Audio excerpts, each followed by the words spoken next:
ஹரே கிருஷ்ணா. எல்லா பக்தர்களுக்கும் மாலை வணக்கம். இன்னைக்கு பகவத்கீதை அகில உலக கிருஷ்ண பக்தி இயக்கத்தின் சார்பாக நம்ம தொடர்ந்து பார்த்துக்கிட்டு இருக்கோம் வார வாரம். இன்றைக்கு நம்ம பார்க்க போற அத்தியாயம் அத்தியாயம் 13.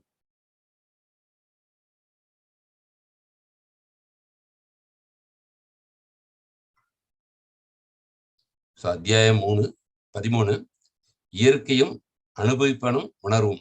இது ஒரு முக்கியமான சப்ஜெக்ட், கொஞ்சம் டெக்னிக்கலான சாப்டர் இது. இந்த சாப்டர் எதுக்கு முக்கியம் சொன்னா, அதுக்கு முன்னாடி நம்ம ஃபர்ஸ்ட் மங்களாச்சரண் பிரேயர் சொல்லிட்டு நம்ம ஃபர்தரா இந்த கிளாஸ் போகலாம். ஓம் நமோ பகவதே வாசுதேவாய. ஓம் நமோ பகவதே வாசுதேவாய. ஓம் நமோ பகவதே வாசுதேவாய.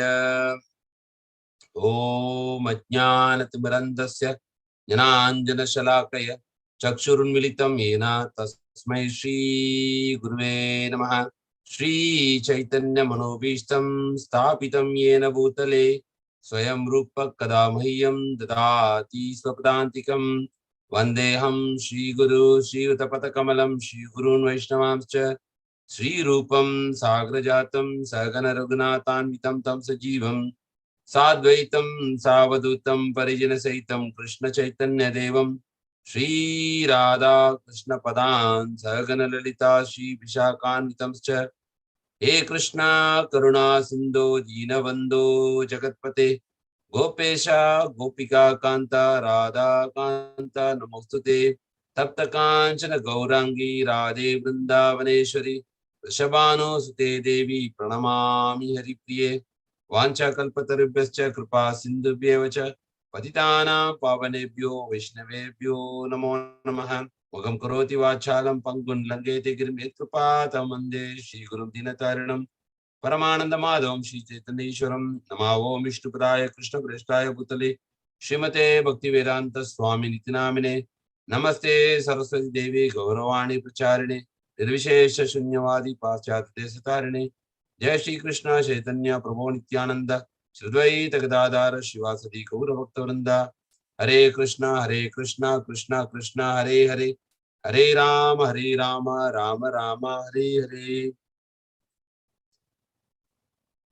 அத்தியாயம் 13 இயற்கையும் அனுபவிப்பவனும் உணர்வும். இதுதான் இன்னி அத்தியாயத்தோட தலைப்பு. 13வது அத்தியாயத்துக்கு போறதுக்கு முன்னாடி 12வது அத்தியாயத்தோட சுருக்கம் குயிக்கா பார்த்துட்டு 13ஆம் அத்தியாயத்துக்குள்ள போலாம். அத்தியாயம் 12ல பக்தி தொண்டே தலை சிறந்தது அப்படின்னு சொல்லிட்டு எப்படி அர்ஜுனர் கேள்வி கேட்கிறாரு, எப்படி உங்களை பகவானை வழிபடணும், உருவம் இல்லாத பகவானா இல்ல உருவத்தோட அப்படின்னு சொல்றப்போ பக்தியோட உருவமுள்ள வகையில தான் வழிபடணும்னு சொல்லி கிருஷ்ணர் பதில் சொல்றாரு. அப்படி எல்லாராலும் இந்த பக்தி தொண்டை ஏத்துக்க முடியலாலும் அதுக்கு சில ஏணிப்படிகள் இருக்கு. பலர் இந்த இது பண்ண முடியலாம், இது பண்ணலாம். பக்குவம் அடைந்த நிலையில 24 hours பகவானுடைய ஸ்மரணம், அது முடியாதவங்க சாதனா பகவான மேல விருப்பத்தை ஏற்படுத்திக்கிட்டு பண்ற சாதனா. நம்மள மாதிரி பக்தர்கள் தினமும் சாண்டிங், இந்த மாதிரி கிளாஸ் கேட்கறது, இந்த மாதிரிமா பகவானை பத்தி கேட்டு கேட்டு பகவான் மேல அந்த ஆசையை உண்டு பண்ணிக்கிறது. இல்ல கர்மயோகம், நல்ல செயல்களை செய்யறது, புண்ணிய கர்மாக்களை செய்யறது, அப்படி தியானம் செய்யறது, தியாகம் செய்யறது அப்படின்னு சொல்லி பல ஏணிப்படிகள் இந்த பக்தி யோகா அடையறதுக்கான ஏணிப்படிகளை பத்தி பகவான் சொல்றாரு. பிராக்டிக்கலா சொல்றாரு. எல்லாருக்கும் அந்த பக்குவ நிலை உடனே வர முடியாதுனாலும் பல ஆப்ஷன்ஸ் கொடுக்குறாரு. பகவானுக்கு யாரெல்லாம் ரொம்ப பிடிக்கும், எந்த மாதிரி குணங்கள் இருந்தா பகவானுக்கு பிடிக்கும்னு சொல்லிட்டு 13ல இருந்து 20ல சொல்றாரு. ஒருத்தவனுடைய நடத்தை எப்படி இருக்கணும், அப்ப பகவானுக்கு பிடிக்கணும்னா எப்படி நடந்துக்கணும், மற்றவர்கள்ட்ட நம்ம எப்படி நடந்துக்கணும், இப்ப நம்ம வாழ்க்கையில எதிர்கொள்ற சம்பவங்களுக்கு எப்படி நம்ம ரியாக்ட் பண்றது, ரெஸ்பாண்ட் பண்றது அப்படின்னு சொல்லிட்டு ரியாக்ட் அண்ட் ரெஸ்பாண்ட் 2 வித்தியாசம் பார்த்தோம். அப்புறம் பகவான் கிட்ட எப்படி நடந்துக்கணும் அப்படின்னு சொல்லி அந்த கேட்டகரி எல்லாம் அந்த அவருக்கு பிடித்த குணங்கள் கேட்டகரியில வருது. அப்புறம் இந்த 3 செக்ஷன் தான் மெயினா பார்த்தோம். 4வது செக்ஷன் இருக்கிறது அந்த பக்தி தொண்டை தலை சிறந்ததுல நம்ம ஆல்ரெடி இதை டிஸ்கஸ் பண்ணிட்டோம். ஃபர்ஸ்டே 3 செக்ஷன் தான் இதுல பக்தி தொண்டை தலை சிறந்தது, பக்தி தொண்டின் ஏணிப்படிகள், கிருஷ்ணருக்கு பிரியமானவராக மாற்றும் குணங்கள். சொன்ன மாதிரி 12வது சாப்டர் எசன்ஸ் மொத்தமே 20 ஸ்லோகங்கள் தான். இன்னைக்கு நம்ம பார்க்க போறது 13வது அத்தியாயம். முன்னாடியே நிறைய வாட்டி நம்ம டிஸ்கஸ் பண்ணியிருக்கோம். பகவத்கீதை மொத்தம் 18 அத்தியாயங்களை 3ஆ பிரிச்சு இருக்கிறாங்க. முதல் 6 அத்தியாயங்கள் கர்மயோகத்தை பத்தி, நடுவுல இருக்கிற 7ல இருந்து 12வது அத்தியாயம் வந்து பக்தி யோகத்தை பத்தி, இந்த 12 கிடையாது 13, 13ல இருந்து 18 வரைக்கும் ஞான யோகத்தை பத்தி இருக்கு. ஏன் ஞான யோகத்தை பத்தி பகவான் பேசுறாரு? ஆல்ரெடி சொல்லிட்டாரு பக்தி தான் முக்கியம் அப்படின்னு 12வது அத்தியாயத்துல கன்க்ளூஷன் கொடுத்துட்டாரு. அவர் தான் பகவான்றது 10வது அத்தியாயத்தை அர்ஜுனரும் ஒத்துக்கிறாரு. பரம் பிரம்மா பரம் தாம பவித்ரம் பரமம் பவான் அப்படின்றாரு. சோ 10வது சாப்டர்ல விஸ்வரூபம் 16வது சாப்டர்ல கொடுத்துறாரு. 12வது சாப்டர்ல பக்தி தான் பெஸ்ட் அப்படின்னு சொல்லி எடுத்த உடனே அர்ஜுனருக்கு கிளியர் கட்டா கன்க்ளூஷன் கொடுத்துறாரு. அப்படி இப்ப பகவத்கீதாவே முடிஞ்ச மாதிரி தான் கணக்கு சொல்ல. ஆக மொத்தம் அப்படி இருக்கிற சமயத்துல ஏன் வந்து இந்த 6 அத்தியாயங்கள் எதுக்கு தேவை? ஞான யோகம்ன்றது ஏன்னா கன்க்ளூஷன் வந்துட்ட பிறகு அப்படின்னு கேட்டீங்கன்னா, பக்தி யோகத்துக்கு என்ன தேவை அப்படின்னா, பௌதிகத்துக்கு மேல நமக்கு உள்ள பற்றுதல் அதை நம்ம விளக்கணும். அந்த பற்றுதலை எடுத்துட்டு அந்த பற்றுதலை பகவான் மேல வைக்கணும். அதுதான் பக்தி யோகத்தோட முக்கியமான விஷயம். இங்க நமக்கு ஏகப்பட்ட பௌதிக விஷயத்துல பற்றுதல் இருக்கு. அந்த பற்றுதலை அந்த பௌதிகத்து மேல உள்ள பற்றுதலை எடுத்துட்டு அந்த பற்றுதலை பகவான் மேல வைக்கணும். இது பக்தி யோகம். பட் அதுக்கு ஞானம் வேணும். ஞானம் அறிவு இருந்தாதான் வந்து அதை நம்ம வந்து அந்த பற்றுதல் இங்கிருந்து எடுத்து அங்க பகவான் மேல வைக்க முடியும். அதனாலதான் இந்த ஞான யோகம் கொடுத்துருக்காரு. அப்ப அப்படின்னா இதோட பர்பஸ் என்னன்னா, இந்த ஞான யோகத்தை பகவான் கொடுக்கறதுக்கு காரணம் நம்மளுடைய பக்தியை மேன்மைப்படுத்துவதற்காக. ஏன்னா அந்த ஞானம் இல்லைன்னா நமக்கு பகவான் மேல பக்தி அவ்வளவு ஈஸியா வராது. அதனால வந்து ஞான யோகம் இப்ப பாத்தீங்கன்னா, இப்ப சிகரெட்டே பிடிக்கிறாங்கன்னா ஒரு பாக்கெட்ல வந்து ஒரு இது இன்ஸ்ட்ரக்ஷன் கொடுத்துருக்கு. இது வந்து லங்ஸுக்கும் இதுக்கு ரொம்ப டேஞ்சர். அந்த ஒரு நாலேஜ் அதை பார்த்து நிறைய பேர் பயந்துட்டு ஐயோ உடலுக்கு கெடுதுன்னு சொல்லி ஒதுங்கி இருக்கிறாங்க. அதுக்கப்புறம் அதை மீறி பண்றவங்க இருக்கிறாங்க. பட் ஞானம் என்ன பண்ணும்னா, நமக்கு அந்த அறிவை வளர்க்க வளர்க்க பகவான் மேல அந்த பற்றுதலை நமக்கு இது பண்றதுக்கு உதவும். அதனாலதான் இந்த ஞான யோகம் எதுக்குன்னா, நம்ம பண்ற பக்தியை வந்து மேலும் மேலும் அதை டெவலப் பண்றதுக்காக தான் இந்த ஞான யோகம். அதனாலதான் இந்த 6 அத்தியாயங்கள் வந்து ஞான யோகம்ன்ற தலைப்புல வந்து பகவான் கொடுத்திருக்கிறாரு. ஸோ இன்னைக்கு வந்து நம்ம நிறைய முக்கியமான விஷயங்களை பார்க்க போறோம். கொஞ்சம் டெக்னிக்கலா இருக்கும். முன்னாடி நான் சொன்ன மாதிரி ஆத்மா பரமாத்மா முன்னாடி பார்த்த விஷயங்கள், பட் இன்னும் கொஞ்சம் டீப்பாவும் கிளியராகவும் வந்து இந்த அத்தியாயங்கள்ல வந்து பகவான் விளக்கப்படுறாரு. ஸோ நம்ம என்னென்ன இந்த விஷயங்களை வந்து வரப்போற ஸ்லைட்ல பார்ப்போம். அப்போ 12ஆம் அத்தியாயத்துக்கும் 13ஆம் அத்தியாயத்துக்கும் என்ன தொடர்பு அப்படின்னா, சோ 12வது சாப்டர் நம்ம இப்பதான் பார்த்தோம். ரீகேப். பக்தி தொண்டில் ஈடுபட்டிருப்பவர் அருவபிரமனை வழிபடுவர் இருவரில் யார் சிறந்தவர் என்று அர்ஜுனன் கேள்வியுடன் 12ஆம் அத்தியாயம் தொடங்கியது.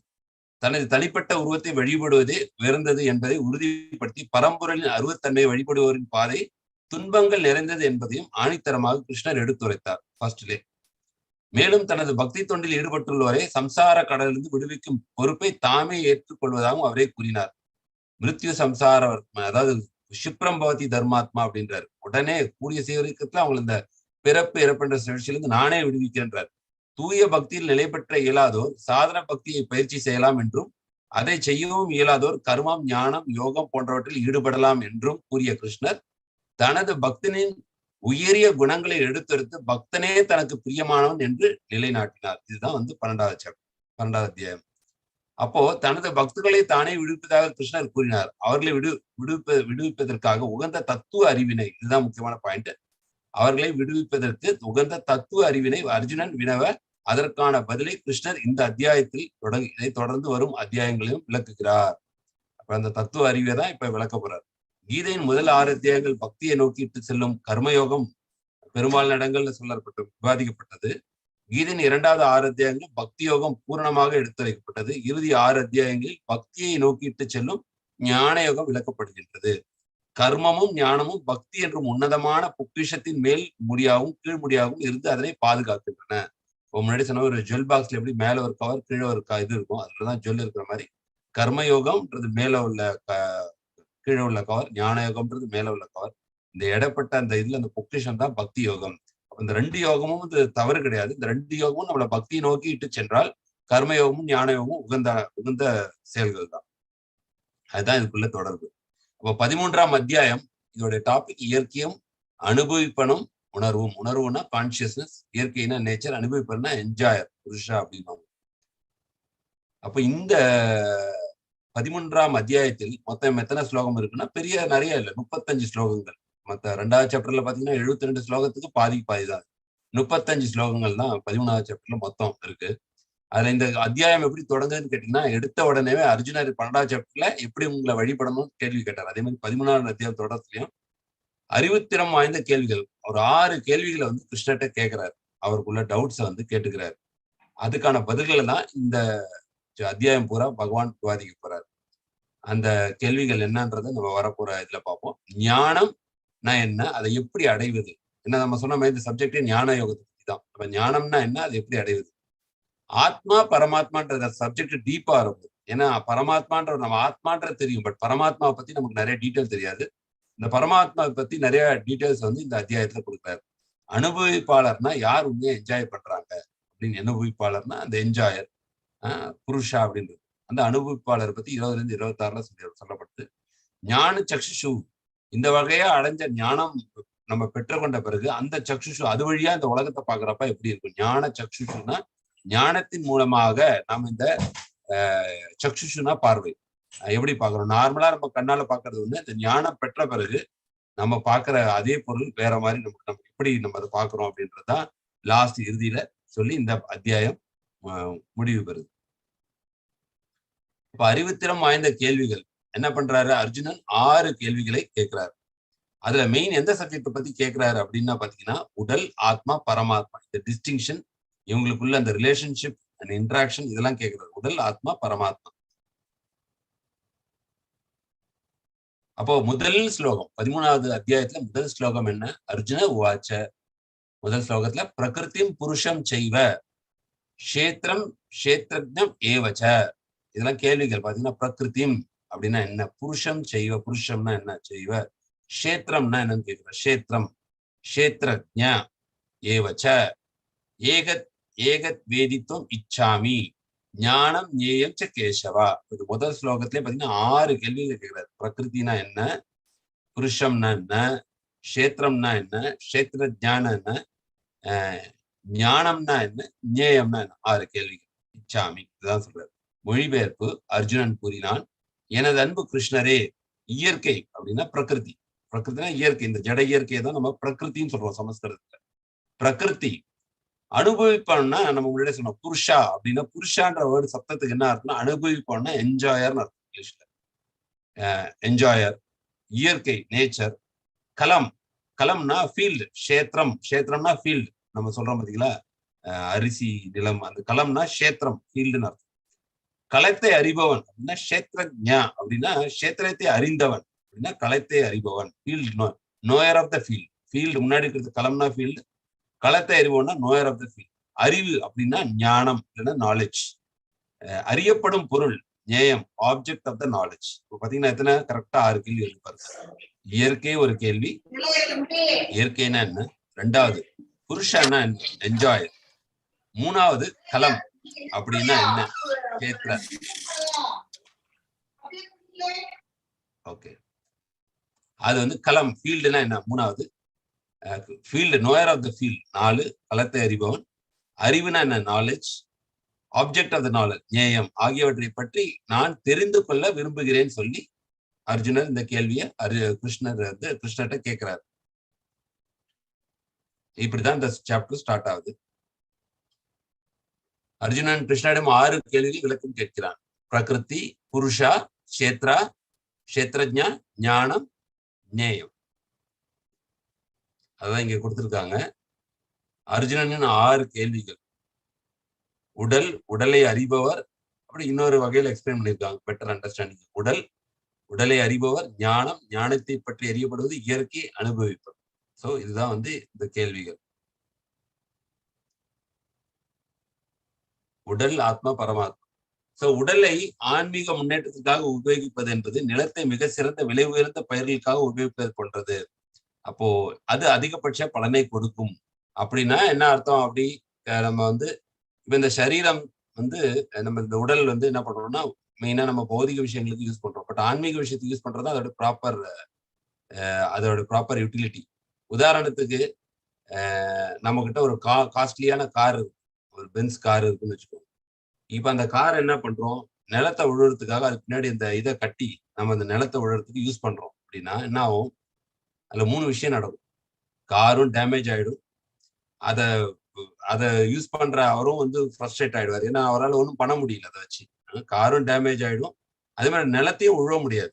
அப்போ மனித சரீரம்ன்றது எப்படின்னா, அந்த காஸ்ட்லியான கார் மாதிரி. வெறும் இந்த பௌதிக இன்பத்துக்காக அதை யூஸ் பண்றதுன்றது வந்து இந்த அந்த எப்படி அந்த வந்து ஒரு மிஸ்யூஸ் பண்றாங்களோ அந்த காரை, அதாவது இந்த நிலத்தை உழவறதுக்கு எப்படி மிஸ்யூஸ் பண்றாங்களோ அந்த மாதிரி வெறும் பௌதிக இன்பத்துக்காக யூஸ் பண்றதுன்றது வீணடிக்கப்படுது. அதே மாதிரி இன்னொரு உதாரணம் சொல்லலாம்.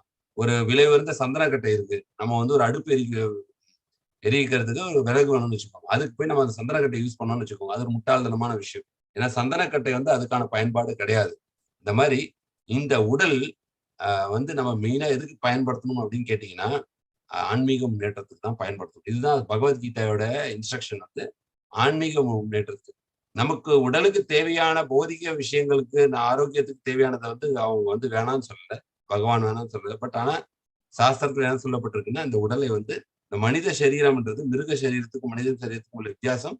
இந்த மனித சரீரத்துக்கு மட்டும் ஒரு ஸ்பெஷல் இது கொடுத்திருக்காரு பகவான். அவரை பத்தி தெரிஞ்சுக்கிறதுக்காகவும் அவரை அடைவதற்கான வாய்ப்பு இந்த மனித சரீரத்துல தான் இருக்கு. அரிது அரிது மானிடராய் பிறத்தல் அரிதுன்ற மாதிரி இந்த உடல் வந்து ஆன்மீக முன்னேற்றத்துக்காக உபயோகிப்பது என்பது நிலத்தை மிக சிறந்த விலை உயர்ந்த பயிர்களுக்காக உபயோகிப்பது போன்றது.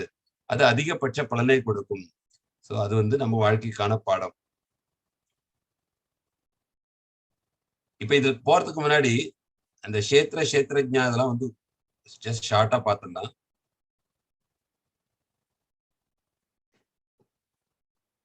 பிரகிருதி அப்படின்னா என்னன்னா இயற்கை. இந்த மெட்டீரியல் வேர்ல்டு வந்து இயற்கை. இந்த பஞ்சபூதங்கள், அப்புறம் 24 விஷயங்கள் அடங்கி இருக்கு. இதெல்லாம் பிரகிருத்தின்னு சொல்றோம். பௌதிக இயற்கைன்றது 24 விஷயங்கள் அடங்கியுள்ளது. அந்த என்ன சொல்றது, பஞ்சபூதம், அப்புறம் வந்து கண், காது, மூக்கு அப்படின்னு சொல்லிட்டு ஒரு 24 ஐட்டம் வந்து பிரகிருத்தின்னு சொல்றோம். புருஷானா அதை அனுபவிப்பவர். அந்த இயற்கையை, இந்த ஜட இயற்கை அனுபவிப்பவர் வந்து புருஷா. அது வந்து புருஷா. கஷேத்ரானா, கஷேத்ரா அப்படின்னா இந்த உடல் தான் கஷேத்ரா, செயல்பாடுகளின் துறை. இந்த பிரகிருதியை அனுபவிக்கிறது யாரு? இந்த உடல் தான் அனுபவிக்கிறது. அதுதான் கஷேத்ரா. இப்ப இந்த கஷேத்ரஜா அப்படின்னா யார்? இந்த கஷேத்ரஜானா ஆத்மா, பரமாத்மா 2 பேருமே கஷேத்ரஜா. ஆத்மாவுக்கும் பரமாத்மாவுக்கும் என்ன டிஃபரன்ஸ் அப்படின்னா, டீட்டெயிலா பின்னாடி வரும் ஸ்லோகத்துல. இந்த உடலை அறிவது வந்து ஆத்மா. ஆனா பரமாத்மாவுக்கும் ஆத்மாவுக்கும் என்ன வித்தியாசம் அப்படின்னு கேட்டீங்கன்னா, ஆத்மா வந்து நம்ம உடலுக்கு முன்ன இப்ப எனக்கு வயிற்று வலிக்குது, எனக்கு தலை வலிக்குது, எனக்கு மட்டும் தான் தெரியும். என்னுடைய சரீரத்துல என்ன நடக்குது, அது ஆத்மாவுடைய. ஆனா பரமாத்மா எப்படின்னா எல்லார் உடல்களையும் என்ன நடக்குதுன்னு தெரிஞ்சதுதான் பரமாத்மாவுடைய கேப்பபிலிட்டி. சோ கஷேத்ரஜானா 2 கஷேத்ரஜா இருக்காங்க. ஒரு கஷேத்ரஜா தன்னுடைய சரீரத்தில் நடக்கிறத மட்டும் தெரிஞ்சுக்கிறது கஷேத்ரஜா, அது ஆத்மா. எல்லாருடைய சரீரத்திலும் நடக்கிறத தெரிஞ்சுக்கிறது வந்து பரமாத்மா. இதுதான் களத்தை அறிந்தவர்னா ஒண்ணு ஆத்மா, இன்னொன்னு பரமாத்மா. ஞானம் அப்படின்னா, ஞானம்னா என்ன? இந்த அறிவு ஆத்மா, பரமாத்மா, பிரகிருதி இத பத்தியான அந்த இன்ட்ராக்ஷனை தெரிஞ்சுக்கிறது, அதுக்கான முயற்சி, அந்த விஷயங்களை பற்றி அதை எப்படி நம்ம அந்த ஞானத்தை அடையிறதுன்னு சொல்லி அறிவு மற்றும் அந்த அறிவு எப்படி நம்ம வந்து எப்படி பெறது அப்படின்னு சொல்லி அந்த வழிமுறை, இது ரெண்டுமே ஞானம் என்று சொல்லப்படும். ஞேயம்னா object of knowledge. Object of knowledge என்னன்னா சோல் அண்ட் சூப்பர் சோல். இந்த ஞானத்தினால நம்ம தெரியக்கூடிய பொருள் என்ன? ஆல்ரெடி உடல் நமக்கு தெரியும். இந்த ஞானத்தினால நம்ம அடையக்கூடிய தெரியக்கூடிய பொருள் என்னன்னு கேட்டீங்கன்னா, அறிவின் பொருள் என்னன்னு கேட்டீங்கன்னா ஆத்மாவும் பரமாத்மாவும். சோ இதுதான் வந்து 6 கேள்விக்கும் பகவான் பதில் அளிக்கிறார் ஒரு ஸ்லோகத்துல. ஜட இயற்கை, புருஷ அனுபவிப்பாளர், கஷேத்ரன்னா செயல்பாடுகள் துறை, இந்த 24 மெட்டீரியல் இன்கிரீடியன்ஸ். கஷேத்ரஜானா அந்த களத்தை அறிபவர் ஆத்மா. ஞானம்னா இந்த விஷயங்கள் எல்லாம் தெரிஞ்சுக்கிறது தான் ஞானம். அந்த ஞானத்தை எப்படி அடைவது அப்படின்னு சொல்லி அதுக்கான சில ஸ்லோகங்களை சொல்றாரு. ஞேயம்னா இந்த ஞானத்தினால அறியப்படும் பொருள் என்னன்னா ஆத்மாவும் பரமாத்மாவும். இதுதான் வந்து இங்க சொல்லப்படும்.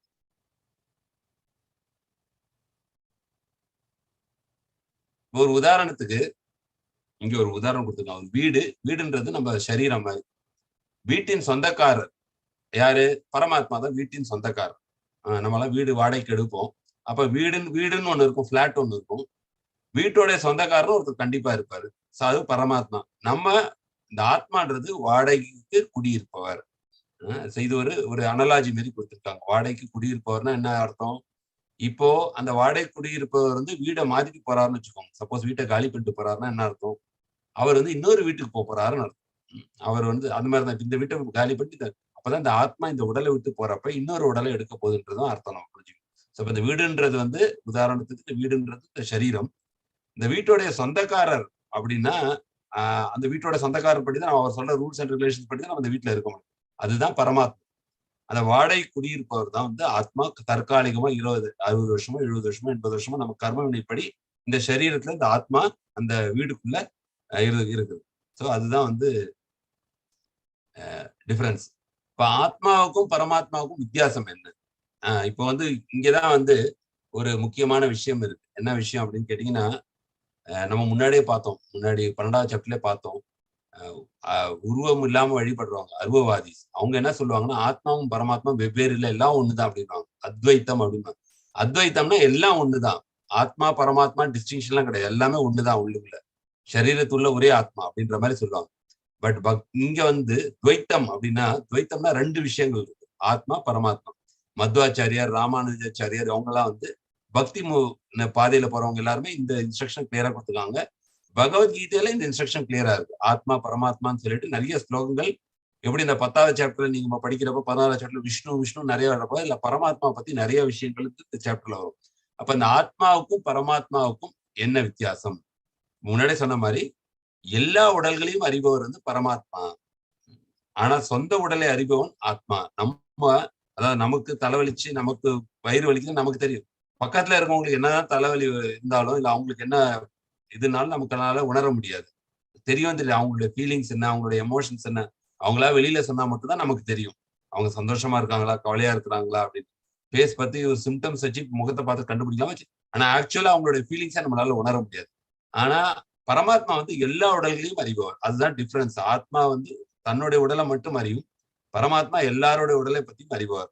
2வது டிஃபரன்ஸ் என்னன்னு கேட்டீங்கன்னா, உன்னத உரிமையாளர் சொன்ன மாதிரி வீட்டுக்கு ஓனர்ன்ற மாதிரி உன்னத உரிமையாளர் மற்றும் கட்டுப்பாட்டாளர் அப்படின்னா அவர் தான் ஓனர், அவர் தான் வந்து கண்ட்ரோலர் பரமாத்மா. ஆனா 2ஆம் தர உரிமையாளர், உடைமையாளர் மற்றும் கட்டுப்பாடு. நம்ம என்னன்னா அது வந்து ஃபர்ஸ்ட் லெவல், அவங்க தான் வந்து பிரைமரி ஓனர். பரமாத்மா தான் இந்த உடலுக்கான பிரைமரி ஓனர். செகண்டரி ஓனர்னு கேட்டீங்கன்னா யாரு? ஆத்மா தான். ஏன்னா இந்த ஆத்மாவும் கண்ட்ரோல் பண்ணுது, இந்த உடலை வந்து கண்ட்ரோல் பண்ணுது. பட் அல்டிமேட்டா கண்ட்ரோல் பண்றது பிரைமரி வந்து பரமாத்மா. வீழ்ச்சி அடையாதவர் என்றும் ஆத்மா விட உயர்ந்தவர். அப்போ இந்த பரமாத்மா வந்து நம்மள மாதிரி கர்ம வினைப்பட்டு இப்ப நம்ம கூட இதயத்திலேயே பரமாத்மா இருக்குன்னா நம்மள மாதிரி கீழே விழுந்தல்ல ஆன்மீக உலகத்திலிருந்து. அவர் வந்து என்னைக்குமே பரமாத்மா வீழ்ச்சி அடையாதவர், என்றும் ஆத்மாவிட உயர்ந்தவர். அவர் வந்து ஒரு உயர்ந்த ஸ்தானத்துல இருக்காரு. ஏன்னா பகவானுடைய ஒரு அம்சம் தான் பரமாத்மா. அவர் வந்து நம்மள மாதிரி. ஆனா இதே ஆத்மா வந்து வீழ்ச்சி அடைவன் மற்றும் கீழ்பட்டவன். இந்த பரமாத்மாவுக்கு கட்டுப்பாட்டுல இருக்கிறது தான் ஆத்மா. ஸோ 2 விஷயங்கள் நம்ம ஹார்ட்ல, ஆத்மா பரமாத்மா சைட் பை சைடு இருக்காங்க. ஆத்மான்றத நாம, பரமாத்மான்றது கைடு. பகவானுடைய ஒரு அம்சம். நம்ம அந்த பௌதிக உலகத்துல நம்ம எத்தனை பிறவிகள் எடுத்தாலும், எத்தனை ஜீவராசிகள்ல நம்ம பிறப்பு எடுத்தாலும் கூடவே பரமாத்மா கூடவே தான் இருப்பாங்க. அவர் வந்து என்ன பண்றாரு, நமக்கு அந்த நம்மளுடைய கர்ம வினைப்படி நம்மளோட வாழ்க்கையை வழி நடத்திட்டு போறாரு. இதே நம்ம ஆன்மீக உலகத்துக்கு முக்தி அடைஞ்சு போயிட்டோம்னா அங்க பரமாத்மா கிடையாது. இங்க அந்த கைடிங், அந்த விட்னஸ், அதாவது உபதிருஷ்டா அனுமந்தாச்சா அப்படின்னா மேற்பார்வையாளர் மற்றும் நம்ம ஆசைகளை வந்து அதை அனுபவிக்கலாமா வேணாமா முடிவு செய்யக்கூடியவர் 2மே வந்து பரமாத்மா தான். அதுதான் உபதிருஷ்டா அனுமந்தாச்சா பர்த்தா போக்தா மகேஸ்வரா. 13வது சாப்டர்ல பரமாத்மாவுடைய ஃபங்க்ஷன் பத்தி ஒரு ஸ்லோகத்துல தெளிவா பகவான் கிருஷ்ணர் சொல்லியிருப்பார். ஸோ இதுதான் வந்து ஆத்மாவுக்கும் பரமாத்மாவுக்கும் உள்ள வித்தியாசம். அருவவாதிகளுக்கு வந்து இந்த வித்தியாசம் கிடையாது. அவங்களுக்கு எல்லாமே அத்வைத்தம், எல்லாம் ஒண்ணுதான். ஆத்மா பரமாத்மா தனி டிஸ்டிங்ஷன் கிடையாது. ஆனா பக்தர்கள் பகவத்கீதாவுடைய சான்றுகள் படி ஆத்மான்றது வேற, பரமாத்மான்றது வேற. இந்த டிஃபரன்ஸ் தான் நம்ம இந்த இதுல பார்க்கணும். இதெல்லாம் வந்து எதுல விளக்குறாரு?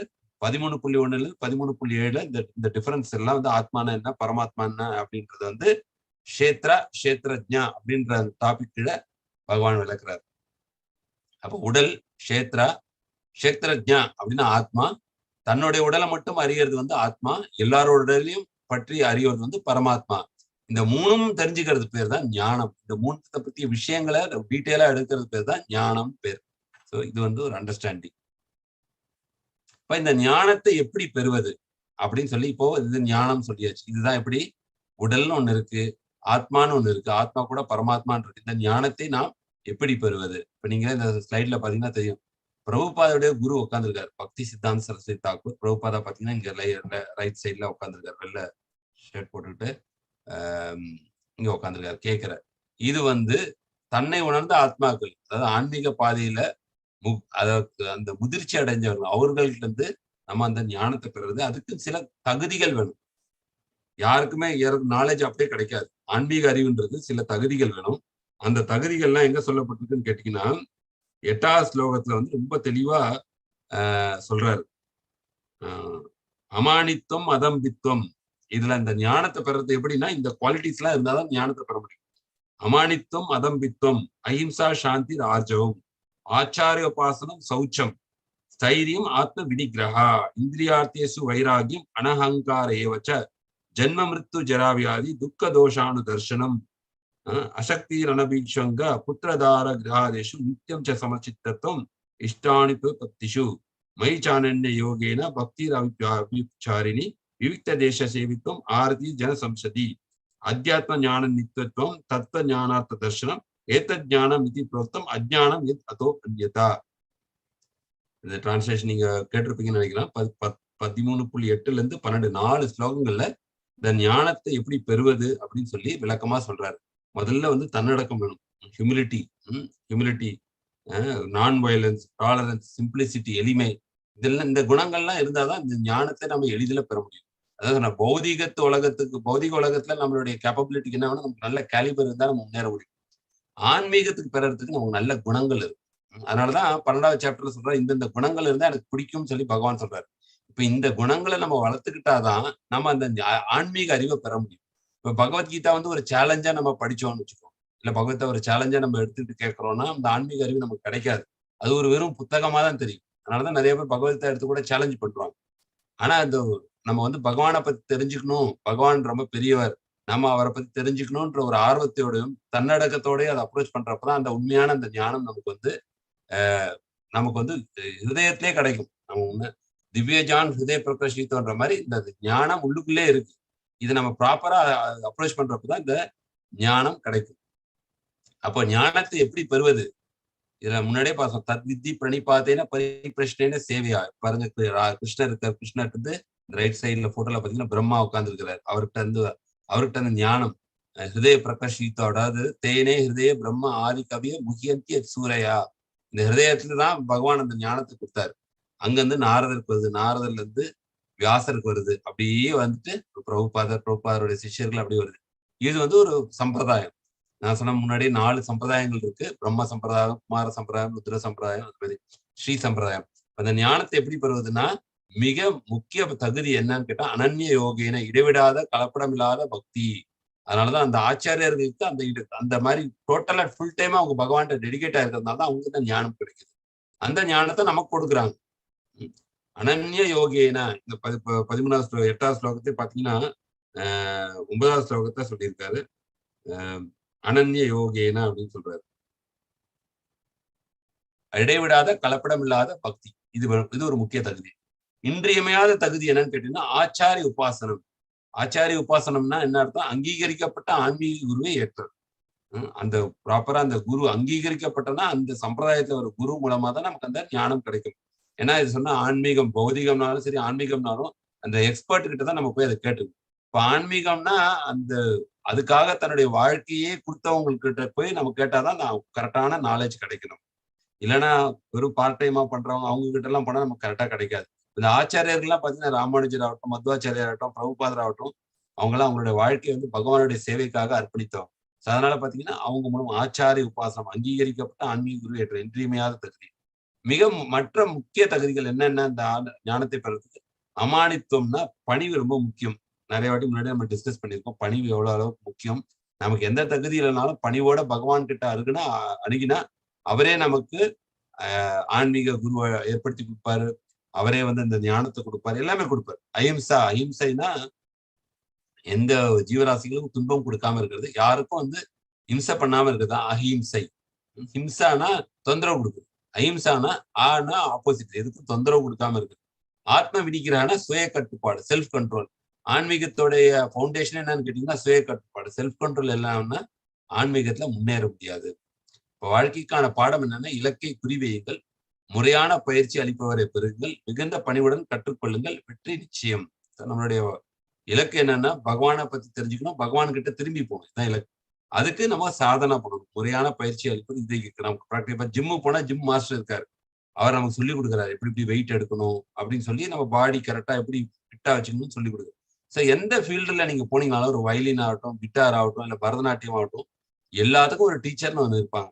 அதுல எக்ஸ்பர்ட்டான டீச்சர்கிட்ட போனா நம்ம நல்லா ப்ரொஃபஷனலா கத்துக்க முடியும். அந்த மாதிரி ஆன்மீகத்துக்கும் முறையான பயிற்சி அளிப்பவரை பெறுங்கள். அவங்க கிட்ட மிகுந்த பணிவுடன் கற்றுக்கொள்ளுங்கள், வெற்றி நிச்சயம். இதுதான் வந்து ஞானத்தை எப்படி பெறுவதுன்றதுக்கு அந்த 13.8ல இருந்து 12 வரைக்கும் 4 ஸ்லோகத்துல ரொம்ப கிளியரா சொல்றாரு. எது ஞானம், எது அஞ்ஞானம் சொல்லிட்டு இந்த கேட்டகரி வந்து ரொம்ப தெளிவா விளக்குறாரு பகவான். அப்போ அஹிம்சைனா வெறும் மற்றும் வெஜிடேரியன் மற்றும் அதாவது மிருகங்களை கொல்லாம இருக்கிறது மட்டும் கிடையாது. அஹிம்சை என்பதை மற்றவர்களை கொள்ளாது இருப்பதோடு நின்று விடுவதில்லை. உண்மையில் அது மற்றவர்களை துன்பத்தில் தள்ளாதே ஆகும். மற்றவங்களை நம்ம துன்பத்துல ஆழ்த்துறோம்னா அதுவே இதுதான் ஹிம்சாவாயிடுது. அஹிம்சை அப்படின்னா உண்மையில் அது மற்றவர்களை துன்பத்தில் தள்ளாததே ஆகும். அது நல்ல குணம், அஹிம்சை குணம். அஹிம்சைன்றது ஒரு நல்ல குணம். அதுவும் வந்து இந்த ஞானத்தை பெறறதுக்கு ரொம்ப உதவியா இருக்கும். ரெண்டாவது இன்னொன்னு பார்த்தோம்னா சுய கட்டுப்பாடுக்கான எளிமையான சூத்திரம் ஆன்மீக முன்னேற்றத்துக்கு தடையப்படுத்தும் எதையும் நிராகரிப்பது.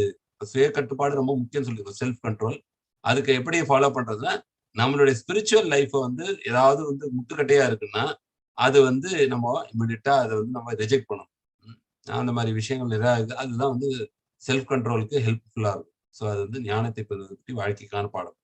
இப்ப நம்ம 3வது செக்ஷனுக்கு போறோம். இந்த செக்ஷன்ல வந்து ஆத்மா பரமாத்மா பத்தி இன்னும் கொஞ்சம் டீட்டெயிலா பார்க்க போறோம். முன்னாடியே இந்த டிஃபரன்ஸ் பார்த்தோம். தன்னோட உடலை மட்டும் அறிவது வந்து ஆத்மா, எல்லாரோட உடலையும் வந்து தெரிவது வந்து பரமாத்மா.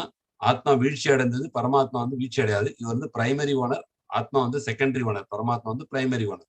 இதெல்லாம் பார்த்தோம். இன்னும் கொஞ்சம் டெப்தா நம்ம பார்க்க போறோம். இதுல என்ன சொல்றாங்கன்னு பாத்தீங்கன்னா 13.13 ஞேயம் ஏத்தத் பிரவக்ஷ்யாமி யஜ்ஞாத்மாமிதம் அஸ்னுதே அனாதி மத்பரம் பிரம்மா நாசத் தன் நாசத் உச்சதே. தற்போது எதை அறிவதால் நீ அமிர்தத்தை சுவைப்பாயோ அந்த அறியப்படும் பொருளை நான் உனக்கு விளக்குகின்றேன். கிருஷ்ணர் சொல்றாரு. இது எல்லாமே இந்த 6 கேள்விகளுக்கு சம்பந்தப்பட்ட ஆன்சர் தான். தற்போது எதை அறிவதால் நீ அமிர்தத்தை சுவைப்பாயோ அந்த அறியப்படும் பொருளை நான் உனக்கு விளக்குகிறேன்னா பரமாத்மா பத்தி சொல்ல போறேன்னு. ஆரம்பம் இல்லாததும் எது பரமாத்மா, எனக்கு கீழ்பட்டதுன்னா பகவானுக்கு கீழ்பட்டதும் பிரம்மன் ஆத்மா என்று அழைக்கப்படுவதுமான இது ஜட உலகின் காரணம் மற்றும் விளைவுகளுக்கு அப்பாற்பட்டு விளங்குகின்றது. இது வந்து பரமாத்மா இல்லை, இது ஆத்மா. ஏன்னா இங்க வந்து கிளியரா எழுதியிருக்கிறார் கிருஷ்ணர். என்ன சொல்றாரு, எனக்கு கீழ்பட்டதுன்றாரு. பரமாத்மா வந்து பகவானுக்கும் பரமாத்மாவுக்கும் ரொம்ப டிஃபரன்ஸ் கிடையாது. ஆத்மா தான் பகவானுக்கு கீழ்பட்டது. அப்போ இங்க வந்து ஆத்மாவை பத்தி சொல்றாரு. ஞேயம், ஞானம், ஞேயம். ஞேயம்ன்றது ஒரு கேள்வி, object of knowledge. Object of knowledge என்னன்னா சோல், சூப்பர் சோல், ஆத்மா பரமாத்மா பத்தி தெரிஞ்சுக்கிறது. அப்போ முதல் ஸ்லோகத்திலே பாருங்க, ஞேயம் எத்தத் பிரவக்ஷாமின்றாரு. ஞேயம் அப்படின்னா ஆப்ஜெக்ட் ஆஃப் நாலேஜ் என்னதுன்னா தற்போது நீ எதை அறிவதால் நீ அமிர்தத்தை சுவைப்பாயோ அந்த அறியப்படும் பொருளை நான் உனக்கு விளக்குறேன். அப்ப ஆத்மா பத்தி சொல்ல போறாரு. ஆரம்பம் இல்லாததும் எனக்கு கீழ்பட்டதும் பிரம்மன். இதுக்கு இன்னொரு பிறகு இருக்கு, பிரம்மன் சொல்லுவாங்க ஆத்மா. பிரம்மன் ஆத்மா என்று அழைக்கப்படுவது இது இந்த ஜட உலகம், பௌதிக உலகத்தில் காரணம், ஜட உலகின் காரணம் மற்றும் விளைவுகளுக்கு அப்பாற்பட்டு விளங்குகிறது. இந்த ஜட உலகத்தின் காரணத்துக்கும் விளைவுக்கும் அப்பாற்பட்டு விளங்குகிறது சொல்லி ஆத்மாவை பத்தி சொல்றாரு. அப்ப ஆத்மாவின் பண்புகள் என்ன அப்படின்னா, ஆத்மா நமக்கு முன்னாடி தெரியும் சச்சித் ஆனந்தா அப்படின்னா நித்தியமானது. இந்த சரீரம் அழியப்படும் போது ஆத்மா அழியாது. இதுதான் முக்கியம். ஆன்மீகத்துக்கு ஏன் முக்கியத்துவம் வருதுன்னா, பௌதிக விஷயத்துக்கும் ஆன்மீக விஷயத்துக்கும் ஏன் ஆன்மீக விஷயத்தை இவ்வளவு ஸ்ட்ரெஸ் பண்ணி சொல்றாங்க அப்படின்னா, பௌதிக விஷயம் வந்து தற்காலிகமானது. இன்னைக்கு இந்த சரீரம் இருக்கு, நாளைக்கு காலையில நாளைக்கு கொஞ்ச நாள் கழிச்சு இந்த சரீரம் இருக்காது. ஆனா இந்த ஆத்மா எப்போதுமே நித்தியமானது. நித்தியமானது. அது பிறந்த நாள் கிடையாது, காலாவதி ஆகுது. அனாதி. அனாதினா அதுக்கு வந்து ஆரம்பமே கிடையாது. பகவான் காலத்துல இருந்து பகவான் கூட இருக்கிறது அனாதினா பகவானுடைய ஒரு விஸ்தாரம் தான் இந்த ஆத்மா. கிருஷ்ணருக்கு கட்டுப்பட்டது, எப்போதுமே கிருஷ்ணரை சார்ந்து இருப்பது. ஏன்னா பகவான் டிபெண்ட் ஆயிருக்கிறது தான் ஆத்மா. ஆத்மாவோட சுயேட்சையா இது பண்ண முடியாது. இன்னைக்கு நமக்கு இவ்வளவு ஃபெசிலிட்டிஸ் கொடுக்கவே தான் இந்த ஆத்மா இந்த சரீரத்துல இந்த பௌதிக இயற்கை அனுபவிக்குது. இந்த சரீரத்தை பகவான் கொடுக்கலன்னா இந்த ஆத்மாவால எதுவும் அனுபவிக்க முடியாது. இந்த பௌதிக உலகின் காரணம் மற்றும் விளைவுகளுக்கு அப்பாற்பட்டது. இங்க நடக்கிற விஷயங்களுக்கும் இது வந்து அது இதுக்கு அப்பாற்பட்டதுன்னா இதனால அது பாதிப்படையாம இருக்குதுன்னு இருக்கும். இந்த பௌதிக உலகின் காரணம் மற்றும் விளைவுகள் காஸ் அண்ட் எஃபெக்டுக்கு அபோவ் காஸ் அண்ட் எஃபெக்ட் அப்படின்னு சொல்லி ஆத்மாவின் பண்புகள் பத்தி இங்க சொல்லப்பட்டிருக்கு. இப்போ வாழ்க்கைக்கான பாடம், விருந்தினர் மாளிகையின் சாமான்களை சரி செய்து சமயத்தை வீண் செய்யாதீர்கள். தங்களை நித்திய வீடு பக்குவமானதாக தயாராகி உள்ளது. வீடு திரும்பும் பயணத்தை மட்டும் அறிவீர்கள். அப்போ இயேசு கிறிஸ்து கூட சொல்றாரு, இந்த உலகத்தில் இந்த லைஃப் வந்து ஒரு பிரிட்ஜை கிராஸ் பண்ற மாதிரி. பிரிட்ஜை கிராஸ் பண்ற நேரத்தை என்ன பண்ணணும்னா அங்க வீடு கட்டி தங்கறதுக்கு முயற்சி பண்ணக்கூடாது, கிராஸ் பண்ணி போங்க அப்படின்றார். அப்போ இந்த மனித வாழ்க்கையில நம்ம வந்து ஒரு பயணம், இங்க இருந்து அடுத்து இதுக்கு ஒரு டெஸ்டினேஷனுக்கு போறோம். அப்ப இது வந்து ஒரு ஹோட்டலோ ஒரு கெஸ்ட் ஹவுஸ் மாதிரி தான். கெஸ்ட் ஹவுஸை நம்ம வந்து ரொம்ப டெக்கரேட் பண்ண மாட்டோம். ஏன்னா தற்காலிகமா இருக்க போறோம் தெரியும். இருக்கிற இதுல வந்து நமக்கு சௌகரியமா வாழறதுக்கு மட்டும் அதுக்கு ரெடி பண்ணிட்டு மீதி மத்த இதுக்காக போகணும். நம்மளுடைய பர்மனன்ட் ஹவுஸ் தான் நம்ம டெக்கரேட் பண்ணுவோம். அது மாதிரி நம்மளுடைய ஒரிஜினலான வீடு எதுன்னு கேட்டீங்கன்னா ஆன்மீக உலகம். இந்த ஆன்மீக உலகத்துல இருந்து ஆத்மா பௌதிக உலகத்துக்கு வந்தது. இப்போ அதுதான் நம்மளோட டெஸ்டினேஷன், அங்கதான் நமக்கு இருக்கு. அப்போ நம்ம திருப்பி அந்த இடத்துக்கு நம்மளுடைய ஒரிஜினல் வீட்டுக்கு போறதுக்கு தான் முயற்சி பண்ணணும் வச்சு இங்கேயே தங்கி இதை டெக்கரேட் பண்ணிக்கிட்டு இங்க இருக்கணும்ன்றது அது ஒரு புத்திசாலிதமான ஒரு முயற்சி கிடையாது அப்படின்னு சொல்லி ஒரு வாழ்க்கைக்கான பாடம். இப்ப அடுத்த ஸ்லோகம் பாத்தீங்கன்னா இப்ப ஆத்மா பத்தி பகவான் சொல்லிட்டாரு. இப்ப பரமாத்மா இது ரெண்டுமே எந்த கேட்டகரியில வருது? ஞேயம். ஞேயம்னா ஆப்ஜெக்ட் ஆஃப் நாலேஜ். முன்னாடி ஞானம் வந்து அந்த 4 ஸ்லோகம் பார்த்தோம். அமானித்துவம், அதம்பித்தம், அதெல்லாம் வந்து இந்த குணங்கள்லாம் இருக்கிறதுலாம் நாலேஜ்னு போட்டோம். இந்த ஞானத்தினால அடையப்படும் ஆப்ஜெக்ட் ஆஃப் நாலேஜ் வந்து ஞேயம். அதுல ஆத்மா ஒரு கேட்டகரி, பரமாத்மா ஒரு கேட்டகரி. இந்த பரமாத்மா கேட்டகரி பத்தி இங்க சொல்றாரு. என்ன சொல்றாரு கிருஷ்ணர்? பகிரந்தஸ்ச பூதானாம் ஆச்சரம் சரம் ஏவச்ச சூக்ஷ்மா தத் அவிஜ்ஞேயம் துரஸ்தம் சாந்திகே சதர். அப்படின்னா பரம உண்மை, சுப்ரீம் ட்ரூத், எல்லா உயிர்வாழிகளின் உள்ளும் புறமும் உள்ளார். அப்படின்னா எல்லா ஜீவராசியும் மனிதர்களுக்குள்ள மட்டும் பரமாத்மா இல்ல. ஒரு ஈ, எறும்பு, யானை, யாரா இருந்தாலும் எந்த உயிரினமா இருந்தாலும் அவர் வந்து உள்ளும் புறமும் உள்ளார். அசைவன மற்றும் அசையாதவற்றிலும் உள்ளார். ஒரு அணுக்குள்ள கூட இருப்பார். பாத்தீங்கன்னா இந்த இமேஜ்ல பாத்தீங்கன்னா பரமாத்மா ஒரு அணு, ஒரு ஆட்டம் மாதிரி வரைஞ்சிருக்காங்க. சுத்தி அந்த புரோட்டான், எலக்ட்ரான், நியூட்ரான்ஸ் எல்லாம் சுத்துற மாதிரி ப்ளூ கலர்ல இருக்கும். அப்படின்னா ஒரு அணுவுக்குள்ளே இருப்பார். அப்ப அதனால அசைவன மற்றும் அசையாதவற்றிலும் உள்ளார். இது நம்ம பௌதிக மனசாலையும் புத்தியால புரிஞ்சுக்க முடியாது. எப்படி இதெல்லாம் இருக்காரு? அசைவன மற்றும் அசையாதவற்றும் அது நம்ம வந்து நம்மளுடைய அறிவால புரிஞ்சுக்கிட்டது. அவர் சூட்சமமானவர், ரொம்ப சூட்சமானவர் என்பதால் ஜட புலன்களின் வலிமையால் காண்பதற்கோ அறிவதற்கோ அப்பாற்பட்டவர். உடனே நம்ம எப்படி இது உள்ளெல்லாம் இருப்பார் நம்ம கேள்வி வரும். அதனால உடனே சொல்லப்படுத்தினான்னு கிருஷ்ணன் சொல்ற அவர் சூட்சமமானவர், ரொம்ப சூட்சமானவர் என்பதால் நம்மளுடைய ஜட புலன்கள், நம்ம மனம், புத்தி, புலன்கள் மூலமா அதோடைய வலிமையினால் அதை காண்பதற்கோ அறிவதற்கோ அப்பாற்பட்டவர் இது பரமாத்மா. மிக மிக தொலைவில் இருப்பினும் அவர் அனைவரும் அருகிலும் உள்ளார். அதுதான் வந்து பகவானுடைய கான்ட்ரடிக்ஷன் குவாலிட்டி. தூரத்துல இருக்கிறாருன்னு நம்ம ஒருத்தர் சொன்னா அவர் பக்கத்துல இருக்க முடியாது. அதான் பௌதிகம். ஒருத்தர் பக்கத்துல இருக்காருன்னா அவர் தூரத்தில் இருக்க முடியாது. ஆனா பகவான் எப்படி இருக்காருன்னா மிக மிக தொலைவில் இருப்பினும் எங்க கோலக்க விருந்தாவன்ல இருக்கிறாரு. அதே சமயத்துல அவர் மிக மிகவும் அறிவில் உள்ளாருன்னா எப்படின்னா பரமாத்மாவை இதயத்துக்குள்ள நம்ம ஆத்மா பக்கத்திலே உட்காந்துருக்காரு. அப்ப கடவுள் தூரமா இருக்காருன்னு சொன்னாலும் சரிதான். ஏன்னா அவர் அங்க ஆன்மீக உலகத்துல இருக்காரு. இல்ல கடவுள் ரொம்ப பக்கத்துல இருக்காரு, நமக்கு பக்கத்துல நமக்கு உள்ளவே இருக்காருன்னு சொன்னா அதுவும் கரெக்ட் தான். ஏன்னா ஆத்மா கூடவே பரமாத்மாவா இருக்காரு. சோ 2 கான்ட்ராடிக்டிங் குவாலிட்டியும் உண்டு. அதுதான் கடவுள். எல்லா குவாலிட்டியும் அவர்கிட்ட வந்து கோயின்சைட் ஆயிடும்.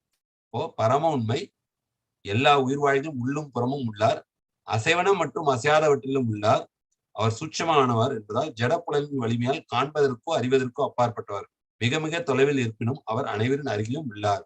இப்போ உள்ளும்ன்றது பரமாத்மா தெரியும். புறமும் எப்படி இருக்கிறாருன்னா தீக்ஷா குருன்னு சொல்றாங்க. தீக்ஷா குரு வந்து பரமாத்மாவுடைய வைபவம் தான். ஒருத்தர் குருன்னு நம்ம சொல்றோம், ஆன்மீக குரு, அவரும் பரமாத்மாவோட ஒரு வைபவம் தான். ஏன்னா பரமாத்மா உள்ள இருந்து இன்ஸ்ட்ரக்ஷன் நம்ம கேட்கறது இல்லை. அதனால வெளியில ஆன்மீக குரு மூலமா நமக்கு அந்த இன்ஸ்ட்ரக்ஷனை கொடுக்குறாரு. இப்ப பிரபுபாதா வந்திருக்காரு, பிரபுபாதர் மூலமா தான் நம்ம பகவத்கீதை கத்துப்போம். அப்படின்னா என்ன அர்த்தம்? ராமானுஜர் இருந்தார், மத்வாச்சாரியர் இருந்தாருன்னா பரமாத்மாவுடைய வைபவம் மூலமா தான் அந்த ஆன்மீக குருவை நமக்கு கிடைக்கிறாங்க. அவங்களுடைய வழி நடத்தல் இருந்தாலும் நம்ம வந்து ஆன்மீக பாதையில் அதான் உள்ளும் புறமும் உள்ளார் அப்படின்னு சொல்லி சொல்லப்படுது. அப்ப பரமாத்மாவின் பண்புகள், முன்னாடி ஆத்மாவின் பண்புகள் பார்த்தோம், நித்தியமானது, அழிவற்றது எல்லாம் பார்த்தோம். இவருடைய பண்புகள் என்னன்னா பரமாத்மாவின் பண்புகள் எங்கும் நிறைந்தவர். தூணிலும் இருப்பார், துரும்பிலும் இருப்பார் சொல்லியிருப்போம். கடவுள் தூணிலும் இருப்பார், துரும்பிலும் இருப்பார்னா எப்படி இருப்பார்னா இந்த பரமாத்மா ரூபத்துல தான் இருப்பார். பகவான் ரூபத்துல வைகுண்டத்துல தான் இருக்கார். பரமாத்மா ரூபத்துல தான் எங்கும் நிறைந்திருக்கிறவர் பரமாத்மா. உயிர் வாழ்களில் உள்ளும் புறமும் உள்ளார் பரமாத்மா. இது ஒரு அவருடைய பண்பு. புலன்களின் தோற்றுவாய், ஆனால் அவருக்கு புலன்கள் இல்லை. அவர்களுக்கு புலன்கள் இல்லை அப்படின்னு சொல்றது என்னன்னா, புலன்கள் இல்லைன்னா நம்மள மாதிரி பௌதிக புலன்கள் கிடையாது, ஆன்மீக புலன்கள் உண்டு. அதுதான் இதனுடைய அர்த்தம். ஆன்மீக புலன்கள் உண்டு, மிக உயர்ந்த நபர். ஆத்மாக்களின் புலன்களில் தோற்றுவாய், நம்மளுடைய ஆத்மாக்களுக்குன்னு ஒரு ஆன்மீக புலன்கள் உண்டு, சென்சஸ், ஸ்பிரிச்சுவல் சென்சஸ். இப்ப கண்ணு இருக்குன்னா அதே மாதிரி கண்ணு ஆத்மாவுக்கும் உண்டு. அந்த கண்ணு மூலமா தான் இந்த பிசிக்கல் கண்ணே வேலை செய்யும். உள்ளுக்குள்ளே நமக்கு இந்த சென்சஸோடைய சப்டில் இதெல்லாம் உள்ளே இருக்கு. அதனாலதான் பாத்தீங்கன்னா ஈவன் குருடன் கூட பாத்தீங்கன்னா உள்ளுக்குள்ள அவன் கண்ணு, அவனுக்கும் கனவு வரும், அவனும் பாக்குறான்னா அவனுக்குதான் பிசிக்கல் கண்ணு கிடையாது. உள்ளுக்குள்ளேயே அந்த கண்கள் உண்டு. அந்த கண்கள் வந்து சப்டிலா இருக்கும். அது ஆன்மீக புலன்கள். பட் அது எப்போ வந்து அவேக் ஆகும் அப்படின்னு கேட்டீங்கன்னா உணர்ச்சிக்காக எப்போ அது வந்து ஆக்டிவ் ஆகும்னு கேட்டீங்கன்னா, நம்ம ஆன்மீக பயிற்சி பண்ண பண்ண அதோடைய பவர் கூடிக்கிட்டே வரும். இப்போதைக்கு பௌதிக புலன்கள் ரொம்ப பவர்ஃபுல்லா இருக்கு நமக்கு. பட் ஆன்மீக பயிற்சி பண்றப்போ அந்த ஆத்மாக்குள்ள உள்ள புலன்களை வந்து டெவலப் ஆகும். அதுதான் வந்து ஆத்மா. அது அதோடைய சோர்ஸ் என்னன்னு கேட்டீங்கன்னா பரமாத்மா அப்படின்னு சொல்லி, பரமாத்மாவுடைய பண்புகள் கீழே அது ஆத்மாக்களின் புலன்களின் தோற்றுவாய். பிளவுகள் அற்றவர் அப்படின்னா இது ஒரு முக்கியமான பாயிண்ட். இப்ப எனக்குள்ள ஒரு பரமாத்மா இருக்காரு, பக்கத்துல இருக்கவர்கிட்ட பரமாத்மா இருக்கா, பரமாத்மா ரெண்டா பிரியல.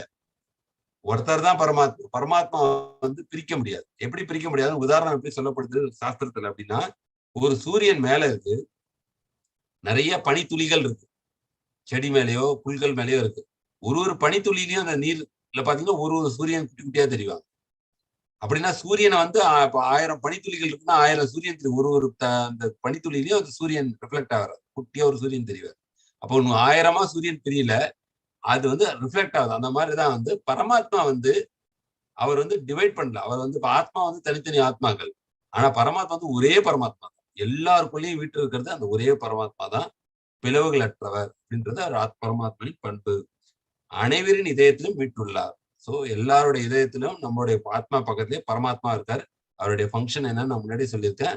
உபதிருஷ்ட அனுமந்தாச்சா அப்படின்னா நமக்கு வந்து வழிகாட்டுதல், நம்ம அனுபவிக்கணும்னு ஆசைப்பட்ட விஷயங்களை வந்து நம்ம கர்ம வினைப்படி அனுபவிக்கலாம்னா அனுபவிக்கிறதுக்கான அந்த வாய்ப்பை கொடுப்பாரு.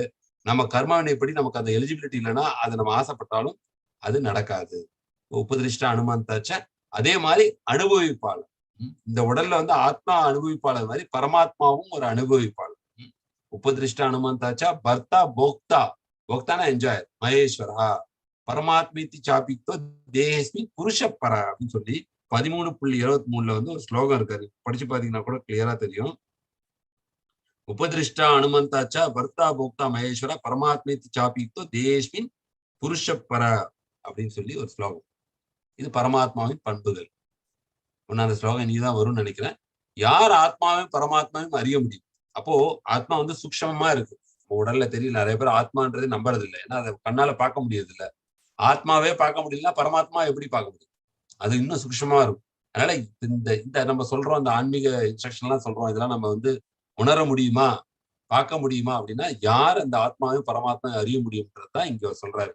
இதி கஷேத்திரம் ததா ஞானம் ஏயம் சோக்தம் சமாசத மத் பக்தா ஏதத் விஜ்ஞாய மத் பாவியோ பத்தியதே. அப்படின்னா இவ்வாறாக செயல்களின் களம்னா என்ன சொல்லியிருக்கோம்? உடல். செயல்களின் களம்னா அந்த ஃபீல்டுனா என்ன? அந்த பாடி. நம்மளுடைய பாடி தான் ஃபீல்டு. அதுலதான் நம்ம ஒர்க் பண்றோம். அறிவு அப்படின்னா ஞானம், நாலேஜ். அறியப்படும் பொருள் என்னது? ஞேயம், ஆப்ஜெக்ட் ஆஃப் நாலேஜ். ஆகவே சுருக்கமாக என்னால் விவரிக்கப்பட்டன. அப்ப நம்ம வந்து ஞானத்தை பத்தி பார்த்துட்டோம். 4 ஸ்லோகம் பார்த்தோம். களம் உடலை பத்தி பார்த்துட்டோம், ஸ்டார்டிங்லேயே பார்த்தோம். ஞேயம்னா அறியப்படும் பொருள் ஆத்மா பரமாத்மா பார்த்தோம். ஆகிய சுருக்கமாக என்னால் விவரிக்கப்பட்டன. எனது பக்தர்கள் மட்டுமே இவற்றை முழுமையாக புரிந்து கொண்டு எனது இயற்கையை அடைய முடியும். யாரால் இதை புரிஞ்சுக்க முடியும்னா மத் பக்த ஏதத் விஜ்ஞாய அப்படின்றார். கிளியரா அந்த வேர்டு இருக்கு பாத்தீங்களா? மத் பக்த ஏதத் விஜ்ஞாயனா என்னுடைய பக்தர்கள் மட்டும்தான் இதை புரிஞ்சுக்க முடியும். எனது பக்தர்கள் மட்டுமே இவற்றை முழுமையாக புரிந்து கொண்டு எனது இயற்கையை அவர்கள் அடைய முடியும். என்ன மாதிரி இயற்கை, என்ன மாதிரி ஒரு ஆன்மீக சரீரத்தை அவங்களால அடைய முடியும் அப்படின்னு சொல்லி இங்க வந்து சொல்றாரு. யார் ஆத்மாவும் பரமாத்மாவை அறிய முடியும்ன்றத வந்து எக்ஸ்பிளைன் பண்றாரு. இப்ப வாழ்க்கைக்கான பாடம், நான் இவ்வுடல் இது மிகவும் வெறுப்பதாய் உள்ளது. நமக்கு உடல்ல 1008 பிரச்சனைகள். முக்கியமா யங் ஏஜ்ல ரொம்ப தெரியாது. வயதா எல்லாருக்கும் அவங்க உடலே பெரிய பாரமா இருக்கும். சின்ன வயசுல வந்து கடவுள்கிட்ட என்ன வேண்டிக்கணும்? நல்ல வாழ்க்கையை அனுபவிக்கணும்னு சொல்லி கடவுளை வேண்டிப்பாங்க. அதே வயதானவர்கள் பார்த்துக்கிட்டா கடவுள்கிட்ட என்ன வேண்டிப்பாங்கன்னா, எப்ப இந்த உடலை சீக்கிரமா இந்த உலகத்தை விட்டு போகணும் அப்படின்னு சொல்லி ஒன்ஸ் ஒரு 70 80 கிராஸ் ஆயிடுச்சுன்னா அவங்க ஏன்னா அந்த உடலே அவங்களுக்கு பாரமாயிடும். நிறைய தொந்தரவுகள் வரும். அந்த எந்த உடல் வந்து அவ்வளவு சந்தோஷங்களை நமக்கு இன்பத்தை சிற்றின்பங்களை கொடுத்ததோ அதே உடல் வந்து நமக்கு பெரிய பாரமாயிடும். அதனால நான் இவ்வுடல் என்பது மிகவும் விருப்பதாக உள்ளது. நான் ஆத்மா. ஆத்மா வந்து எந்த சஃபரிங்கும் கிடையாது ஆத்மாவுக்கு. இந்த உடலோட இருக்கிறதுனால தான் ஆத்மாவுக்கு சஃபரிங். நான் ஆத்மா இது உண்மையிலே விடுவிப்பதாய் உள்ளது அப்படின்னு சொல்லி ஒரு பாடம். வாழ்க்கைக்கான பாடம். கட்டுப்பாட்டுள்ளவர்களாக இருக்க முயல்வதை விட நமது கட்டுப்பாட்டை நாம் கிருஷ்ணனிடம் அளித்தால் நமக்கு அது உண்மையான மகிழ்ச்சியா இருக்கும். ரொம்ப நல்ல பாயிண்ட். ஆக்சுவலா நாம தான் எல்லாத்தையும் கண்ட்ரோல் பண்றோம்னு நினைக்கிறத விட நாம வந்து பகவானோட கண்ட்ரோல்ல விட்டுட்டா அது உண்மையிலே வந்து நமக்கு சந்தோஷத்தை கொடுக்கும். அதான் சொன்ன இண்டிபெண்டன்ஸ் அப்படின்னா. இண்டிபெண்டன்ஸ்னா என்ன? சுதந்திரம். அந்த இண்டிபெண்டன்ஸா ரெண்டா பிரிங்க. Independence. independence, when we declare our independence to God. பகவான் இல்லாம என்னால ஒண்ணும் பண்ண முடியாது, இன்டிபெண்டன்ஸ். அதுதான் ரியல் இண்டிபெண்டன்ஸ். ரியல் இண்டிபெண்டன்ஸ்னா என்ன? நம்மளுடைய சுதந்திரத்தை பகவான் வந்து இது பண்றாரு. இன்டிபெண்டன்ஸ் அவருடைய இதில் நம்பிதான் நான் இருக்கேன். அது நமக்கு அதுதான் வந்து நம்ம கிருஷ்ணர் நமது கட்டுப்பாட்டை நம்ம கிருஷ்ணரிடம் அளித்தால் அது நமக்கு உண்மையான மகிழ்ச்சி அளிக்கும். இது வந்து அனுபவிச்சவங்களுக்கு மட்டும்தான் தெரியும். இல்லைன்னா என்ன நினைப்பாங்க, ஐயோ நம்ம சுதந்திரத்தை அவர்கிட்ட கொடுத்துட்டு நம்ம என்ன பண்றது, நமக்குன்னு சுதந்திரம் வேணும்னு சொல்லி இப்ப எல்லாருமே சொல்றாங்க. பெண்களுக்கு சுதந்திரம் வேணும்ன்றாங்க, ஆண்கள்லாம் இப்படி சுதந்திரமா ஒரு நாடு வந்து சுதந்திரம் அடையணும்னு சொல்லி பாடுபடுறாங்க. இதுல என்ன சொல்றாங்கன்னா, நம்ம சுதந்திரத்தை கடவுள்கிட்ட கொடுக்கணும் அப்படின்றாங்க. நாம் கிருஷ்ணரிடம் அளித்த நம்ம உண்மையான மகிழ்ச்சி அளிக்கும். இது எப்போ நம்ம இதுல கன்வின்ஸ், இந்த பிலாசபில கன்வின்ஸ் ஆனாதான் நம்ம இதெல்லாம் பண்ண முடியும். உண்மையா நம்ம இதுதான் சந்தோஷமா இருக்க முடியும். அப்போ லாஸ்ட் கேட்டகரி வரும், யார் உண்மையான அனுபவிப்பாளர்? இந்த ஆத்மா ஒரு அனுபவிப்பாளர். இந்த 23வது ஸ்லோகத்துல நான் சொன்ன மாதிரி பரமாத்மா ஒரு அனுபவிப்பாளர். 2 அனுபவிப்பாளர்கள் இந்த சரீரத்துல இருக்கிறாங்க. ஆத்மா ஒண்ணு, பரமாத்மா ஒண்ணு. யார் உண்மையான அனுபவிப்பாளர்? இதுல வந்து நம்ம 4 கேட்டகரி பார்ப்போம். ஜீவனின் குணங்கள், இயற்கையின் குணங்கள், பரமாத்மாவின் குணங்கள், எவ்வாறு பக்குவம் அடைவது. சோ ஒவ்வொரு கேட்டகரியும் நம்ம பார்க்க போறோம். ஜீவன்கள்னா என்ன? ஆத்மாவுடைய குணங்கள்.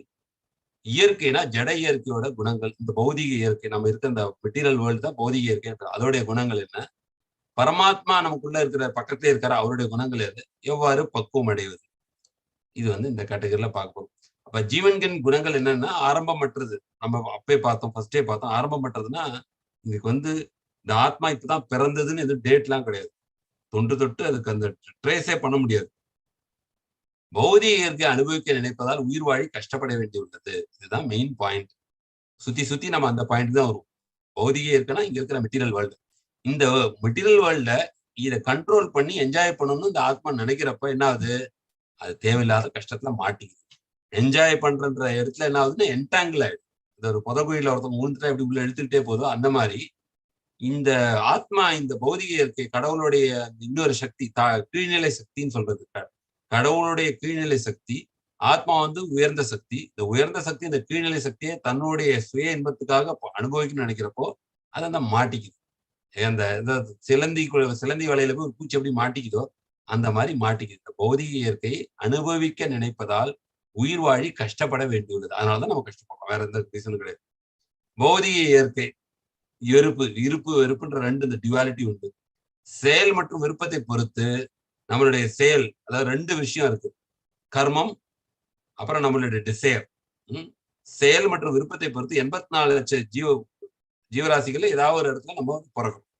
எப்படி பிறக்கிறோம் அப்படின்னா, நம்ம ஆசைப்பட்டது மட்டும் இல்ல, நம்மளுடைய கர்ம வினை பொறுத்தும் நம்ம என்ன ஆசைப்பட்டோம்ன்றதுக்கு ஏற்ற மாதிரி நம்மளுடைய அடுத்த பிறவிகள் அதுபடி அமையுது.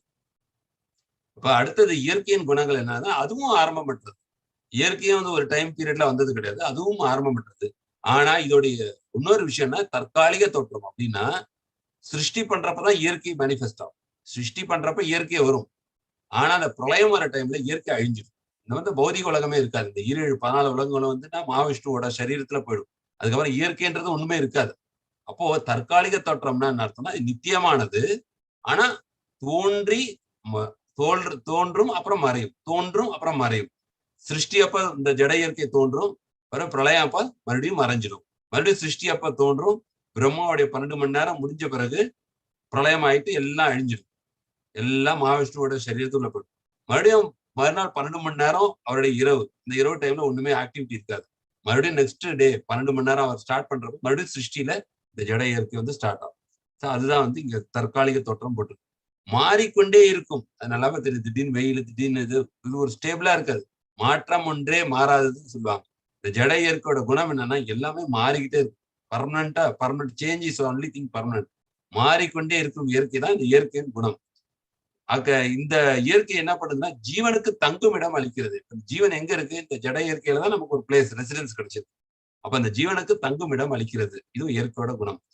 ஜீவனை முக்குணங்களால் கட்டுப்படுத்துகிறது. அங்க தங்க மட்டும் விடல, ஆனா அது கண்ட்ரோலா வச்சிருக்கு. எப்படி கண்ட்ரோல் பண்ணுதுன்னா, இந்த சத்துவகுணம், ரஜோகுணம், தமோகுணம், இந்த ஜீவனை இந்த முக்குணங்களால் கட்டுப்படுத்துகிறது.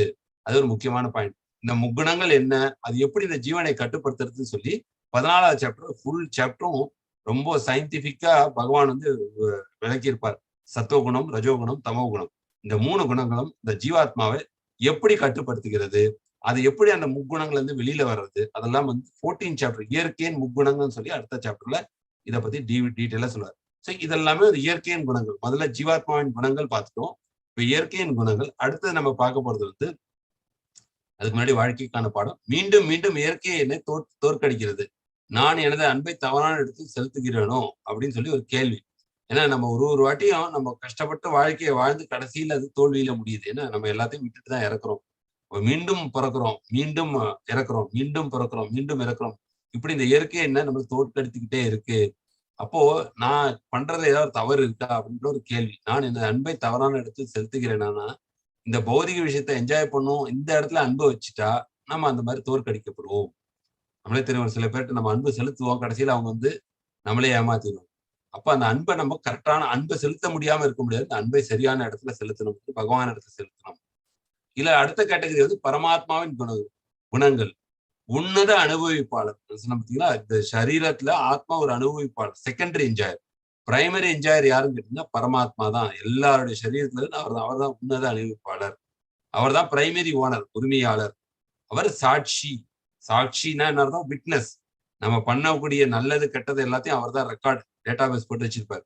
அவர் தான் சாட்சி. உபதிருஷ்டா அனுமந்தா அப்படின்னா, உபதிருஷ்டானா எல்லாத்தையும் பார்த்து கொண்டே இருப்பார் உள்ள இருக்கு. உபதிருஷ்டா. அனுமந்தானா பர்மிட்டர். அவர் தான் நம்ம வந்து பர்மிட் பண்ணுவார். சாட்சி அனுமதிப்பவர். அடுத்தது அனுமதிப்பவர்னா அந்த நம்மளுடைய செயல்களை வந்து அனுபவிக்கலாமா வேணாமா முடிவு பண்றது பரமாத்மா. சோ இதுதான் பரமாத்மா. அவர் வந்து பிரைமரி என்ஜாயர், அவர் தான் பிரைமரி ஓனர், அவர் தான் சாட்சி, அவர் தான் அனுபவிப்பவர். அந்த ஸ்லோகம் வந்து உபதிருஷ்டா அனுமந்தாச்சா பர்த்தா போக்தா மகேஸ்வரா பரமாத்மேத்தி சாப்பி யுக்தோ. அந்த வேர்டே வரும், பரமாத்மேத்தி அப்படின்னு வரும். பரமாத்மேத்தி சாப்பி யுக்தோ தேஹஸ்மின் புருஷ பர. இந்த தேகத்துல புருஷா இன்னொரு அனுபவிப்பாளர் இருக்காரு, அவரு பரனா சுப்ரீம். உபதிருஷ்டா அப்படின்னா எல்லாத்தையும் மேற்பார்வை விடுவார். சூப்பர்வைசர் சொல்றாங்க, சூப்பர்வைசர். அதான் உபதிருஷ்டா. அனுமந்தா அப்படின்னா எல்லாத்துக்கும் அனுபவிப்பவர் அவர் தான். உபதிருஷ்டா அனுமந்தா ச. ஆனா அவர் என்னது? பர்த்தா, அவர் தான் உரிமையாளர். பர்த்தா. போக்தானா அவர் தான் அனுபவிப்பாளர். அவர் யாரு? மகேஸ்வரஹா, சுப்ரீம் லார்ட். அவர் தான் வந்து பகவான் மகேஸ்வர பரமாத். அவர் பேர் என்ன? பரமாத்மேத்தி சாப்பி யுக்தோ, சூப்பர் சோல். அவர் எங்க இருக்காரு? இந்த சரீரத்துல தேஸ்மின் எப்படி இருக்காரு? புருஷ பர, இந்த என்ஜாயர், அதாவது இதை விட உயர்ந்த அனுபவிப்பாளர் அவர் தான் சொல்லிட்டு 13.23 இந்த பரமாத்மாவின் குணங்களும் அவருடைய செயல்களை பத்தியும் கிருஷ்ணர் விளக்கமா சொல்றாரு. வாழ்க்கைக்கான பாடம் தயவு செய்து நினைவில் கொள்ளுங்கள், கிருஷ்ணர் பார்த்து கொண்டுள்ளார். அப்படின்னா என்ன? பரமாத்மா வந்து நமக்குள்ள என்ன ஆசைப்படுறோம் இப்ப கூட நமக்குள்ள இருந்து பாக்குறாரு. ஒருத்தருக்கு வந்து ஈவன் சொல்லுவாங்க, இந்த குரு, ஒருத்தருக்கு ஆன்மீக குரு கிடைக்கிறாங்கன்னா அவருக்கு ஆக்சிடென்ட்னால கிடைக்கிறது, தன்னிச்சையா குரு கிடைக்க மாட்டாங்க யாருக்கும். நம்ம ஆன்மீக வாழ்க்கையில முன்னேறணும்ன்ற ஒரு ஆசை மனதுல இருந்தா அப்பதான் ஆன்மீக குரு கிடைப்பார். பரமாத்மா உள்ள இருந்து பார்த்துக்கிட்டே இருப்பார். நமக்கு உண்மையிலேயே பக்தி பண்ணணும்னு ஆசை இருக்கா, இல்ல பகவானுக்கு சேவை பண்ணணும்னு ஆசை, நமக்கு என்ன ஆசை, பௌதிக ஆசை இருந்தா அது கர்ம பணிப்படி பௌதிக இச்சைகளை நிறைவேற்றுவார். அதே மாதிரி ஆன்மீகத்துல நமக்கு அதனால வந்து வெளிப்படையா இதை வந்து பக்தியை காட்டணும் கூட அவசியம் கிடையாது. உள்ளுக்குள்ள இருந்தே கடவுளுக்கு எல்லாமே தெரியும். நம்ம என்ன ஆசைப்படுறோம், நம்மளுடைய நம்மளுடைய எண்ணங்கள் எப்படி இருக்கு, நம்மளுடைய எண்ணங்களும் நம்மளுடைய ஆசைகளுக்கு ஏற்ற மாதிரிதான் நமக்கு வெளியில உள்ள விஷயங்கள் நடக்க ஆரம்பிக்கும். நம்ம பௌதிகமா நிறைய விஷயங்கள் ஆசைப்பட, பௌதிக விஷயங்கள் நிறைய நடக்கணும். நல்ல விஷயங்கள் நடக்கலாம், இல்ல கர்மான் எப்படி கெட்ட விஷயங்கள் நடக்கலாம். ஆன்மீகத்துல சிலதெல்லாம் ஆசைப்படுறப்ப பாத்தீங்கன்னா அதுக்கேற்ற மாதிரி இன்ஸ்ட்ரக்ஷன் கைடன்ஸ் எல்லாம் வரும். நீங்களே பக்தி விருஷா வந்து ரொம்ப காலமா அட்டன் பண்ணீங்க. இப்ப பகவான் என்ன நினைச்சாரு? உங்களுடைய ஆசையை பார்த்தாரு, உங்களுக்கு இன்னும் நிறைய கத்துக்கணும் அப்படின்ட்டு பகவத்கீதைன்ற ஞானத்தை வந்து கொடுக்குறாரு. சோ உள்ளுக்குள்ள இருந்து பகவான் பாக்குறாரு. அதனால நம்ம யாரையும் இல்ல ஏமாத்தணுமோ அப்படின்றதெல்லாம் கிடையவே கிடையாது. நம்ம உள்ளுக்குள்ள இருந்து கிருஷ்ணர்கிட்ட வந்து நம்ம பிரார்த்தனை பண்ணிட்டு எனக்கு நல்லபடியா வழிகாட்டுன்னு சொன்னா அவரே வழிகாட்டுவார். அவரே வந்து ஒரு நல்ல ஆன்மீக குருவை தகுந்த நேரத்தில் நமக்கு வழிகாட்டி கொண்டு போவார். இதுதான் வந்து உண்மை. அதனால கடவுள் வந்து நமக்குள்ளே இருக்கிறார், நமக்குள்ளே இருந்து வழிகாட்டுறார். அதனால தயவு செய்து நினைவு கொள்ளும், கிருஷ்ணர் பார்த்து கொண்டுள்ளார். சோ அது வந்து வாழ்க்கைக்கான பாடம். இப்ப இதுல பாருங்க, இந்த ட்ரையாங்கிள், இந்த ட்ரையாங்கிள் சொல்றாரு. இந்த இதுல பரமாத்மா தான் எல்லாமே. இங்க பௌதிக உலகத்தை பொறுத்த வரைக்கும் பரமாத்மா தான் எல்லாமே, டிரான்சாக்ஷன் எல்லாம் அவர் தான் பாக்குறாரு. இந்த ஆத்மாவை வந்து கைட் பண்றது பரமாத்மா தான். ஆத்மா வந்து விருப்பப்படுது. எனக்கு இந்த விருப்பம் வந்து ஆத்மா வந்து ஆசை மட்டும்தான் போடும், செயல் கிடையாது. Only mental. அதாவது விருப்பம் அப்படின்றது ஒரு நாட் பிசிக்கல், மென்டல். அப்போ ஆத்மா வந்து ஆசை மட்டும்தான் போடும், விருப்பம். அத பரமாத்மா பாக்குறாரு. பரமாத்மா பார்த்துட்டு என்ன பண்ணுவாரு, நமக்கு இந்த விருப்பத்தை நிறைவேற்ற முடியும், இந்த ஆத்மாவோட விருப்பத்தை நிறைவேற்றணுமா என்னன்னு சொல்லிட்டு அவர் தான் பாக்குறாரு. உபதிருஷ்டா அனுமந்தாச்சார் ஒண்ணு வந்து மேற்பார்வையிடுறார். அனுமந்தா பாக்குறாரு. இவனுடைய கர்ம வினைப்படி இப்ப இவன் அமெரிக்கா போகணும்னு ஆசைப்படுறான். இவனுக்கு அமெரிக்கா போறதுக்கு வாய்ப்பு கொடுக்கலாமா வேணாம்? என்ன பார்ப்பாரு, ஆசை வந்துச்சு ஆத்மா அமெரிக்கா போகணும். பரமாத்மா என்ன பண்றாரு பாக்குறாரு. பார்த்துட்டு இவனுடைய கர்ம வினை எப்படி இருக்கு, கர்ம வினை வந்து அதுக்கான புண்ணிய காரியங்களை அவன் பண்ணியிருக்கிறான். சரி, ஒரு உயர்ந்த செல்வந்தனா நாடுல போய் வேலை செய்யறதுக்கான புண்ணிய கர்மாக்களை பண்ணியிருக்காருன்னா கிராண்ட் பண்றாரு. எப்படி பண்றாரு, அந்த விருப்பத்தை சாங்ஷன் பண்றாரு. சாங்ஷன் பண்றாருன்னா இந்த இயற்கை என்ன பண்ணும், அதனுடைய விருப்பத்தை நிறைவேற்றுறதுக்கான வேலைகளை செய்ய இந்த இயற்கை. அதுக்கேற்ற மாதிரி அவங்க போறது, பாஸ்போர்ட் அப்ளை பண்றது, அதுக்கப்புறம் அது கிடைக்கிறது. இந்த மாதிரி இந்த இயற்கை என்ன பண்ணும், இந்த விருப்பத்தை நிறைவேற்றதுக்கு ஒன்ஸ் பரமாத்மா பர்மிஷன் பண்ணி கொடுத்தாருன்னா, உபதிருஷ்டா அனுமந்தாச்சா அனுமந்தா அந்த பர்மிஷன் கொடுத்தாருன்னா இயற்கை என்ன பண்ணும், நம்மளுடைய விருப்பத்தை நிறைவேற்றுறதுக்கான ஆயுத்த வேலைகளை செய்யும். அப்ப இந்த உடலால நம்ம அந்த ஆத்மா அனுபவிக்கணும்னு நினைச்சது இந்த உடலால அனுபவிக்க முடியும். இப்படிதான் இந்த பரமாத்மா வந்து உடல், ஆத்மா, விருப்பம், இயற்கை என்றது இருக்கும். சோ ஆத்மா ஆசைப்படுது, அந்த விருப்பத்தை வந்து பரமாத்மா சாங்ஷன் பண்ண உடனே என்ன ஆகுது, இயற்கையை வந்து அந்த விருப்பத்தை பூர்த்தி செய்து, அந்த பூர்த்தி செய்யற இயற்கையை பூர்த்தி செய்யற அந்த விருப்பத்தை எப்படி நம்ம அனுபவிக்கிறோம், உடல் மூலமா அனுபவிக்கும். உடல் மூலமா தான் அனுபவிக்கும். இந்த உடல் மூலமா தான் நம்ம அமெரிக்கா போறோம், அங்க உள்ள விஷயங்களை நம்ம அனுபவிக்கும். இதுதான் வந்து மொத்தம் அந்த ஞானம். ஞானம் ஞேயம் அப்படின்னா, ஞானம்னா இதை பத்தி தெரிஞ்சுக்கிறதா ஞானம். அந்த ஞானத்தினால அறியப்படும் பொருள் வந்து ஞேயம். ஞேயம்னா ஆப்ஜெக்ட் ஆஃப் நாலேஜ். அது என்னது, ஆத்மாவும் பரமாத்மாவும் தான் ஆப்ஜெக்ட் ஆஃப் நாலேஜ். இதை நம்ம கத்துக்கிட்டோம். வாழ்க்கைக்கான பாடம், நாம் அதே வாழ்க்கையை வாழ்வோம். நம்முடைய முதலாளியை மட்டும் மாற்றிக்கொள்ளும். நம்முடைய பௌதிக வாழ்க்கையில எதையும் மாற்றங்கள் தேவைப்படாது. நம்ம வந்து தெரியணும், நம்ம பரமாத்மா நம்மளை எல்லாம் பார்த்துட்டு இருக்காரு. நம்ம வந்து நம்மளுடைய முதலாளி, நம்ம வந்து நாமே முதலாளின்ற மாதிரி இல்லாம நமக்கு மேல கடவுள்ன்ற ஒருத்தர் இருக்காரு. அவருடைய இச்சைப்படிதான் எல்லாமே நடக்குது. மகாபாரத போர் கூட என்ன, அர்ஜுனனுக்கு போர் புரிய இஷ்டம் இல்லை. ஆனா பகவானுடைய இச்சை இந்த போர் நடந்து தர்மம் வெல்லணும், அதர்மம் அழியணும். அவர் நினைச்சுதான் நடந்தது. அது மாதிரி நம்மளுடைய பகவானுடைய அந்த இச்சை தான் நடக்கும். கிருஷ்ணர் மிகவும் அற்புதமானவர். இதுல கூட இயேசு கிறிஸ்து கூட அந்த சிலுவையில அறையிறப்ப சொல்லுவாரு, oh my father, not my will, Thai will be done அப்படின்னாரு. அதாவது என்னுடைய இச்சை இங்க பூர்த்தி பெறாது, உங்களுடைய இச்சை தான் பூர்த்தி பெறும்னார். அதுதான் ஆக்சுவலி உண்மை. கடவுள் என்ன நினைக்கிறார் தான் நடக்கும். நம்மளால வந்து மாற்ற முடியாது. அதை நம்ம உணர்ந்து அந்த வாழ்க்கையை வந்து வாழ்ந்தோம்னா ஒரு அமைதியும் ஆனந்தமும் நமக்கு கிடைக்கும். ஓகே, 2 லாஸ்ட் செக்ஷன் வரும். அப்போ 5வது செக்ஷன் 13.27. யாவத் சஞ்சயத்தை கிஞ்சித். இது வந்து ஞான சக்ஷுன்னு சொல்றோம் பார்த்தீங்களா. நம்ம இந்த பௌதிக கண்களால பாக்குறது, இந்த உலகத்தை பார்த்து நம்ம நிறைய ஏமாந்தோம். இந்த ஞானம் அடையப்பட்டு அந்த ஞானத்து மூலமா இந்த உலகத்தை பாக்குறப்போ, அதனால எப்படி நம்ம ஞான சக்ஷு அப்படின்னு ஞானக்கண். அதுதான் 5வது செக்ஷன். 27 35வது ஸ்லோகம் வரைக்கும் இந்த ஞான சக்ஷு பத்தி சொல்லப்படும்.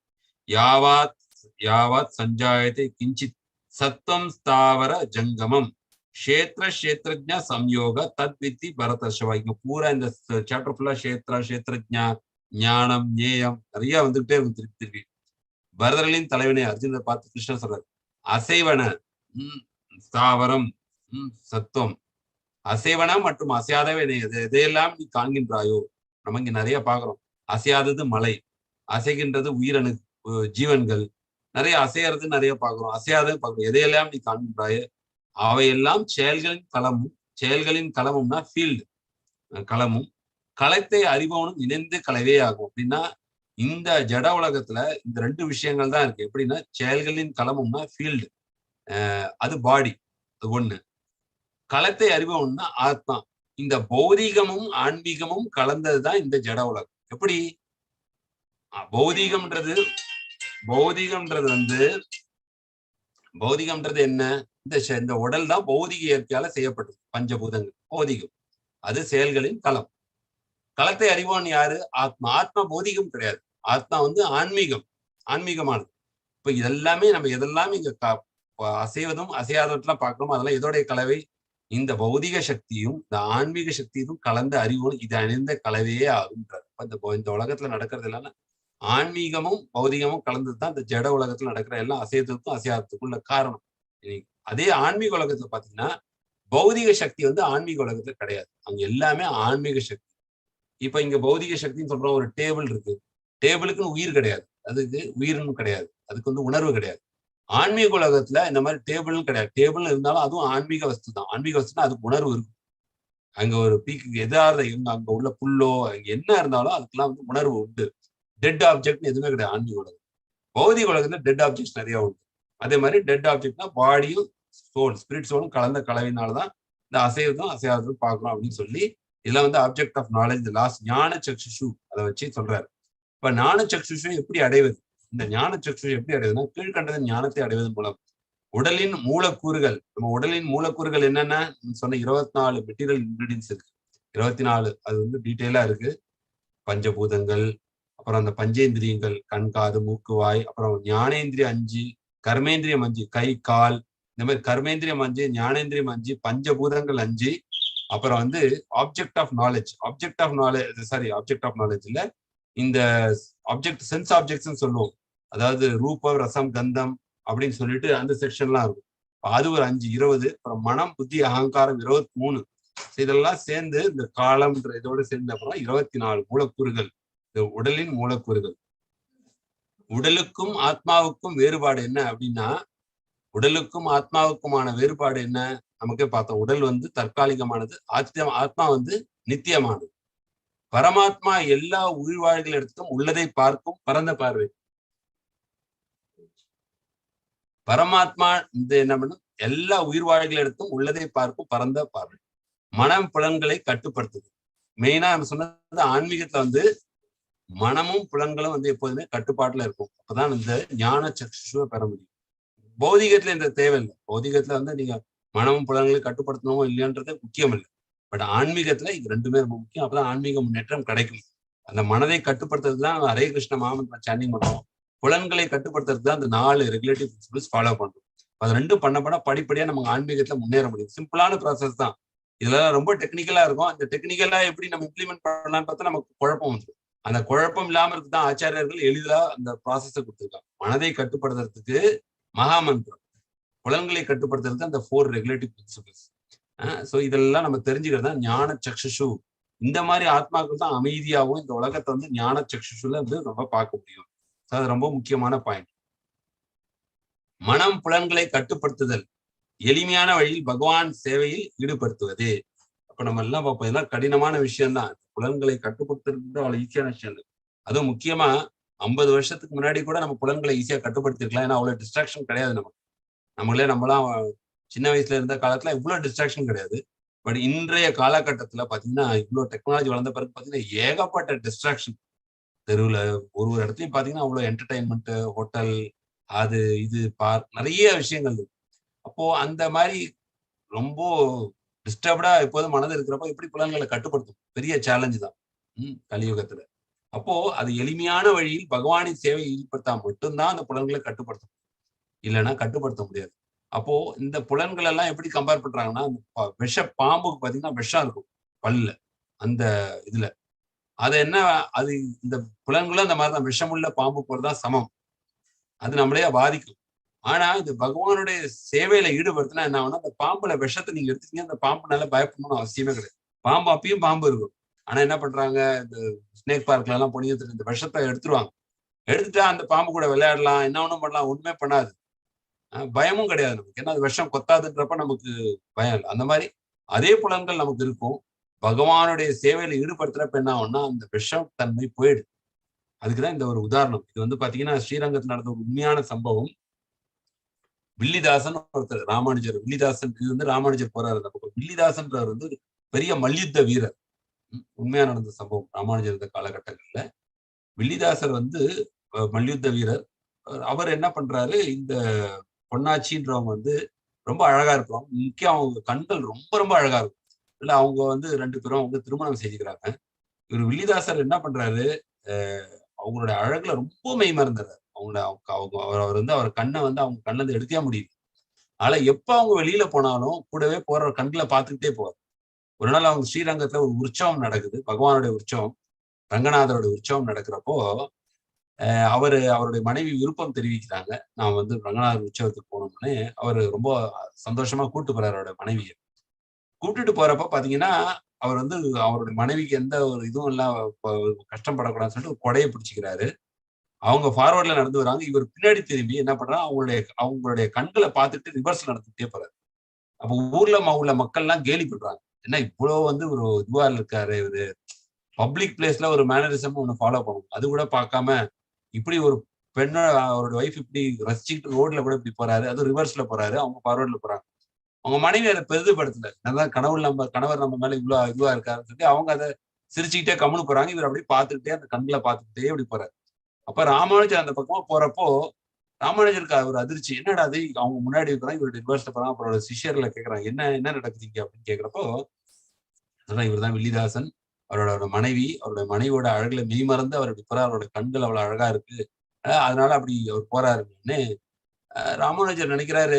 இவருக்கு நம்ம தகுந்த ஏதாவது ஒரு இன்ஸ்ட்ரக்ஷன் கொடுத்து இவரை மாத்தினாதான் வந்து இந்த உலகம் வந்து இந்த பௌதிகத்துல இருக்கிற இதே இன்பம் வந்து ஆன்மீகத்திலையும் அதை பகவான் கிட்டையும் கிடைக்கும் அப்படின்றத வந்து உணர வைக்கும் சொல்லிட்டு என்ன பண்றாரு, ராமானுஜர் வந்து ரொம்ப ஃபேமஸ் அப்ப ஸ்ரீரங்கத்துல. அப்ப அவருடைய சிஷ்யர்கள்ட்ட சொல்லி அவர் வில்லிதாசனை வந்து என்ன பார்க்க சொல்லு அப்படின்னு சொல்லி இன்ஃபர்மேஷன் கொடுக்குறாரு. உடனடியா பார்க்க சொல்லு சாயந்தரத்துக்குள்ள அப்படின்றாரு. அவருடைய சிஷ்யர்கள் போய் வில்லிதாசன் சொல்றாங்க, ஆச்சாரியர் ராமானுஜர் வந்து உங்களை பார்க்கணும்னு ஆசைப்படுறாருன்னு. வில்லிதாசனுக்கு ராமானுஜரை பத்தி கேள்விப்பட்டிருக்காரு. நிறைய ஆச்சாரியர், சிறந்த ஆச்சாரியர், பகவான் மேல பக்தி உள்ளவர், பகவானோட நெருக்கமானவர், ரொம்ப சந்தோஷம் இருக்கு. ஐயோ நம்மள மதிச்சு கூப்பிட்டுருக்காருன்னு சொல்லி வேக வேகமா போறாரு. அப்ப போறப்ப போய் அவரை பார்த்த உடனே நமஸ்காரம் எல்லாம் பண்றாரு. அப்ப கேட்கிறாரு ராமானுஜர், ஏன் நீ வந்து அந்த மாதிரி நடந்து போன, அப்படியே உன் மனைவியோட கண்களை பார்த்துட்டு போறே, இது சரியா அப்படின்னு கேட்கிறப்போ, எனக்கு ஒண்ணும் இது தவறா தெரியல. ஏன்னா அவங்களுடைய கண்கள் அவ்வளவு அழகா இருக்கு. என்னால என்னுடைய பார்வையை அவங்க கண்கள்ல இருந்து எடுக்க முடியல. அதனால நான் பாக்குறேன். நீங்க இதை விட அழகா ஒண்ணு காட்டுங்க, நான் அதை பாக்குறேன். இப்போதைக்கு எனக்கு இதுதான் அழகா தெரியுது, அதனால நான் பாக்குறேன். இதுல என்ன தப்பு இருக்கு? அழகான விஷயங்களை ரசிக்கிறது தப்பா அப்படின்னு கேட்கிறேன். இப்ப ராமானுஜர் சொல்றாரு, நான் இதை விட அழகான விஷயத்த உன்னை காமிச்சா நீ அதை ஏத்துப்பியா அப்படின்றாரு. அதுக்கு அடிமையாயிடுவியா அப்படின்னு. கண்டிப்பா நான் அடிமையாயிடுவேன். நானும் என் மனைவியும் உங்களுக்கு வாழ்க்கை பூரா உங்களுடைய சேவர்களா மாறதுக்கு ரெடி. நீங்க இதை விட அழகா என் மனைவியோட கண்களோட அழகா ஏதாவது காமிச்சிங்க. உடனே ராமானுஜர் என்ன பண்றாரு, உடனே வில்லிதாசரை கூப்பிட்டுட்டு நேரா ஸ்ரீரங்கம் கருவறைக்குள்ள கூப்பிட்டு போறாரு. ரங்கநாதர் அங்க சயன குலத்தை படுத்திருக்காரு ஸ்ரீரங்கத்துல. இப்ப ரங்கநாதர்கிட்ட வந்து அவர் மனமுருகி பிரார்த்தனை பண்றாரு ராமானுஜர், நீங்க உங்களுடைய திவ்ய தரிசனத்தை, உங்களுடைய அழகான தாமரை போன்ற கண்களை தரிசனத்தை இவருக்கு காட்டுங்க. இவருக்கு இந்த உங்களுடைய தரிசனம் கிடைச்சதுன்னா, இவர் மாறினார்னா இவரை பாட்டு நிறைய பேர் மாறுவாங்க, நிறைய பக்தர்கள், இது என்னுடைய ஆசை அப்படின்னு சொல்லி வேண்டாரு. இப்போ ரங்கநாதர் வந்து பாக்குறாரு, அவருடைய தூய பக்தர் ஒண்ணு வேணும்னு கேட்கிறாரு. அதுவும் பக்தியை மேன்மைப்படுத்தணும்னு கேட்கிறான்றதுனால அவருடைய ஆசையை நிறைவேற்றி அந்த ஒரு திவ்யமான தரிசனத்தை வந்து வில்லிதாசருக்கு காண்பிக்கிறார். அவருடைய கண்களை பார்த்து அப்படியே மெய்மறந்து போயிடுறார் வில்லிதாசர். ரங்கநாதருடைய கண்களை பார்த்து, ஆஹா இதெல்லாம் உண்மையான அழகுன்னு சொல்லி அங்கே சாஷ்டாங்கமா நமஸ்காரம் பண்ணி ஆனந்தத்துல திண்டாடுறாரு அங்கே. அப்போ அதுக்கப்புறம் என்ன பண்றாரு, நான் ஒத்துக்கிறேன், கண்டிப்பா பகவானுடைய கண்களோட எதுவுமே அழகு கிடையாது அப்படின்னு சொல்லி அவரும் உடனே அவர் வீட்டுக்கு போய் அவருடைய மனைவி கிட்ட எல்லாமே சொல்றாரு. அவங்க மனைவியும் ரொம்ப பயசான லேடி. அவங்களும் வந்து அதை ஒத்துக்கிட்டு, நம்ம கணவரும் அந்த மாதிரி பகவானுடைய இவ்வளவு இதுவா அந்த பிரேம பாவத்தோட சொல்றான்னு சொல்லி அவங்க 2 பேருமே வந்து ராமானுஜர்கிட்ட வந்து சரண்டர் ஆகி அவங்க வாழ்க்கை பூரா ராமானுஜருக்காக சேவை பண்ணாங்க. அதுக்கப்புறம் அவர் பேர் தனுர்தாசன் பேர் மாத்தப்படும். அதுக்கப்புறம் அவர் தீட்சை கொடுத்து தனுர்தாசன், அவர் பேர் தனுர்தாசன். நீங்க நெட்ல எல்லாம் போட்டு பாத்தீங்கன்னா தெரியும், தனுர்தாசன் சொல்லிட்டு. அவங்க ஒய்ஃபோட பேர் பொன்னாச்சி. சோ இது வந்து என்னன்னா, நம்ம உயர்ந்த சுவை, நம்ம முன்னாடியே கூட பார்த்தோம், பரம் திருஷ்டான அனுவர்த்தித்தேன்றார். உயர்ந்த சுவையை அனுபவிக்காத வரைக்கும் பௌதிக விஷயங்கள் அட்ராக்டிவா தான் தெரியும். ஆனா கடவுள் அதனால சில பேர் இந்த உயர்ந்த சுவையை சுவைக்கிறோம். சிறு வயதிலே கூட சில பேர் ஆன்மீகத்தை ரொம்ப இதுவா எடுத்துட்டு பகவானோட பக்தி சேவையில போறாங்க. இங்க இஸ்கான்ல கூட பாத்தீங்கன்னா ஏகப்பட்ட பேர் ஐஐடி எல்லாம் படிச்சுட்டு ரொம்ப சின்ன வயசு 18, 19, 20 வயசுல பகவானுடைய சேவையில போறாங்கன்னா அவங்க வந்து அந்த பக்தியில ஈடுபட்டு சேவையில அவங்க வந்து ஈர்க்கப்படுறாங்கன்னு அர்த்தம். யாருமே மெக்கானிக்கலா போய் இதெல்லாம் பண்ண முடியாது. 4 நாள் 5 நாளைக்கு சாண்டிங் பண்ணலாம். ஆனா ஒரு சுவை கிடைக்காம அதை ரொம்ப நாள் ஒருத்தன் பண்ணவே முடியாது. எதுலையுமே ஒரு சுவை இருந்தாதான் அதை நம்ம நீடித்த காலத்துக்கு பண்ண முடியும். இது ஒரு ப்ரூஃப். உண்மையா நம்ம பகவான தரிசனம், அந்த பகவான் அந்த பக்தியோட அந்த சுவையை நம்ம எடுத்துக்கிட்டோம்னா, அப்ப ஆன்மீகமா ஆட்டோமேட்டிக்கா நம்மளோட புலன்கள் ஆட்டோமேட்டிக்கா எல்லாமே கண்ட்ரோல் ஆயிடும். மீன்ஸ் எதுக்கும் நம்ம ஆர்டிபிஷியலா எதுவும் பண்ணணும் இல்லை. எளிமையான வழியில் பகவானின் சேவையில் ஈடுபடுத்தினா மனமும் புலன்களும் வந்து கட்டுப்பாடு கொண்டு வரப்படும். இப்ப பகவானுக்குள்ள செய்யப்படும் சேவைகள் நம்ம நிறைய படிச்சோம். பகவானை பத்தி கேட்கறது, பகவானுக்கு மாலை போடுறது, பகவானுக்கு நைவேத்தியம் பண்றது சொல்லி ஏகப்பட்ட சேவைகள் இருக்கு. அந்த மாதிரி இந்த மனமும் புத்தியும் பகவானுடைய சேவையில ஈடுபடுத்தினா மனமும் புலன்களும் வந்து ஆட்டோமேட்டிக்கா வந்து கண்ட்ரோல் ஆகும். இதுதான் ஞான சக்ஷு அடையறதுக்கான வழி. வாழ்க்கைக்கான பாடம். ஆக்கப்பூர்வமான ஈடுபாடுகள் செயற்கையான கட்டுப்பாடுகளை விட சுலபமானவை, எளியவை, நிச்சயமாக மேலும்.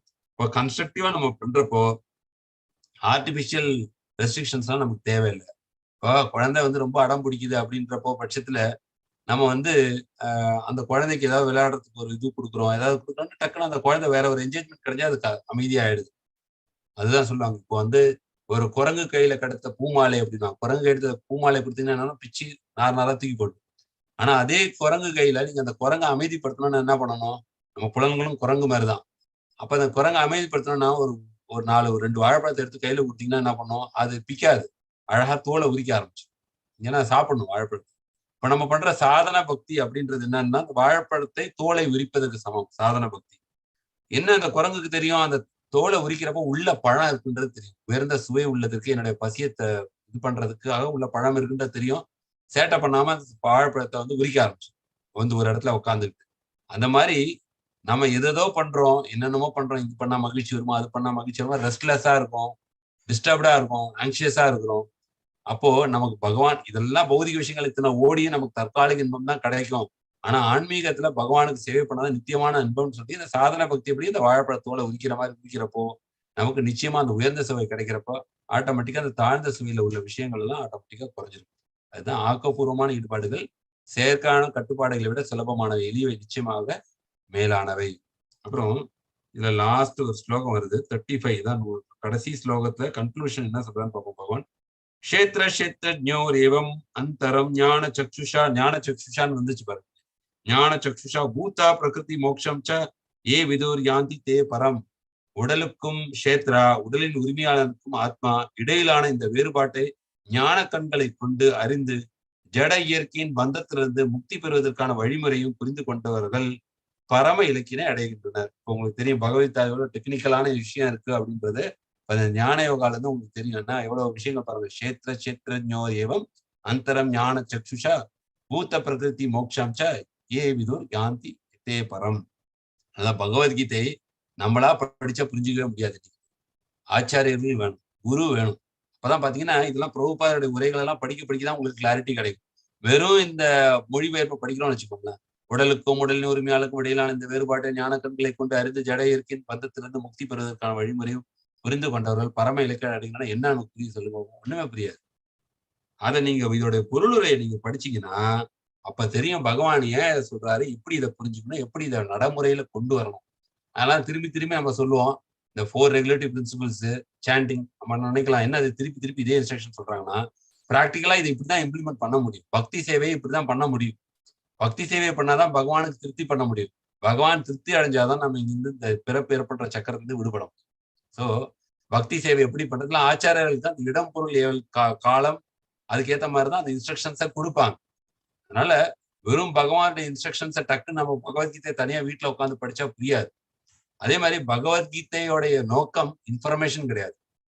இப்ப நான் இவ்வளவு தெரிஞ்சுக்கிட்டேன், ஞானம்னா என்ன, ஞேயம்னா என்ன, க்ஷேத்ரஜ்ஞா அப்படி கிடையாது. இன்ஃபர்மேஷன் கிடையாது. பௌதிகத்துல தான் இன்ஃபர்மேஷன்.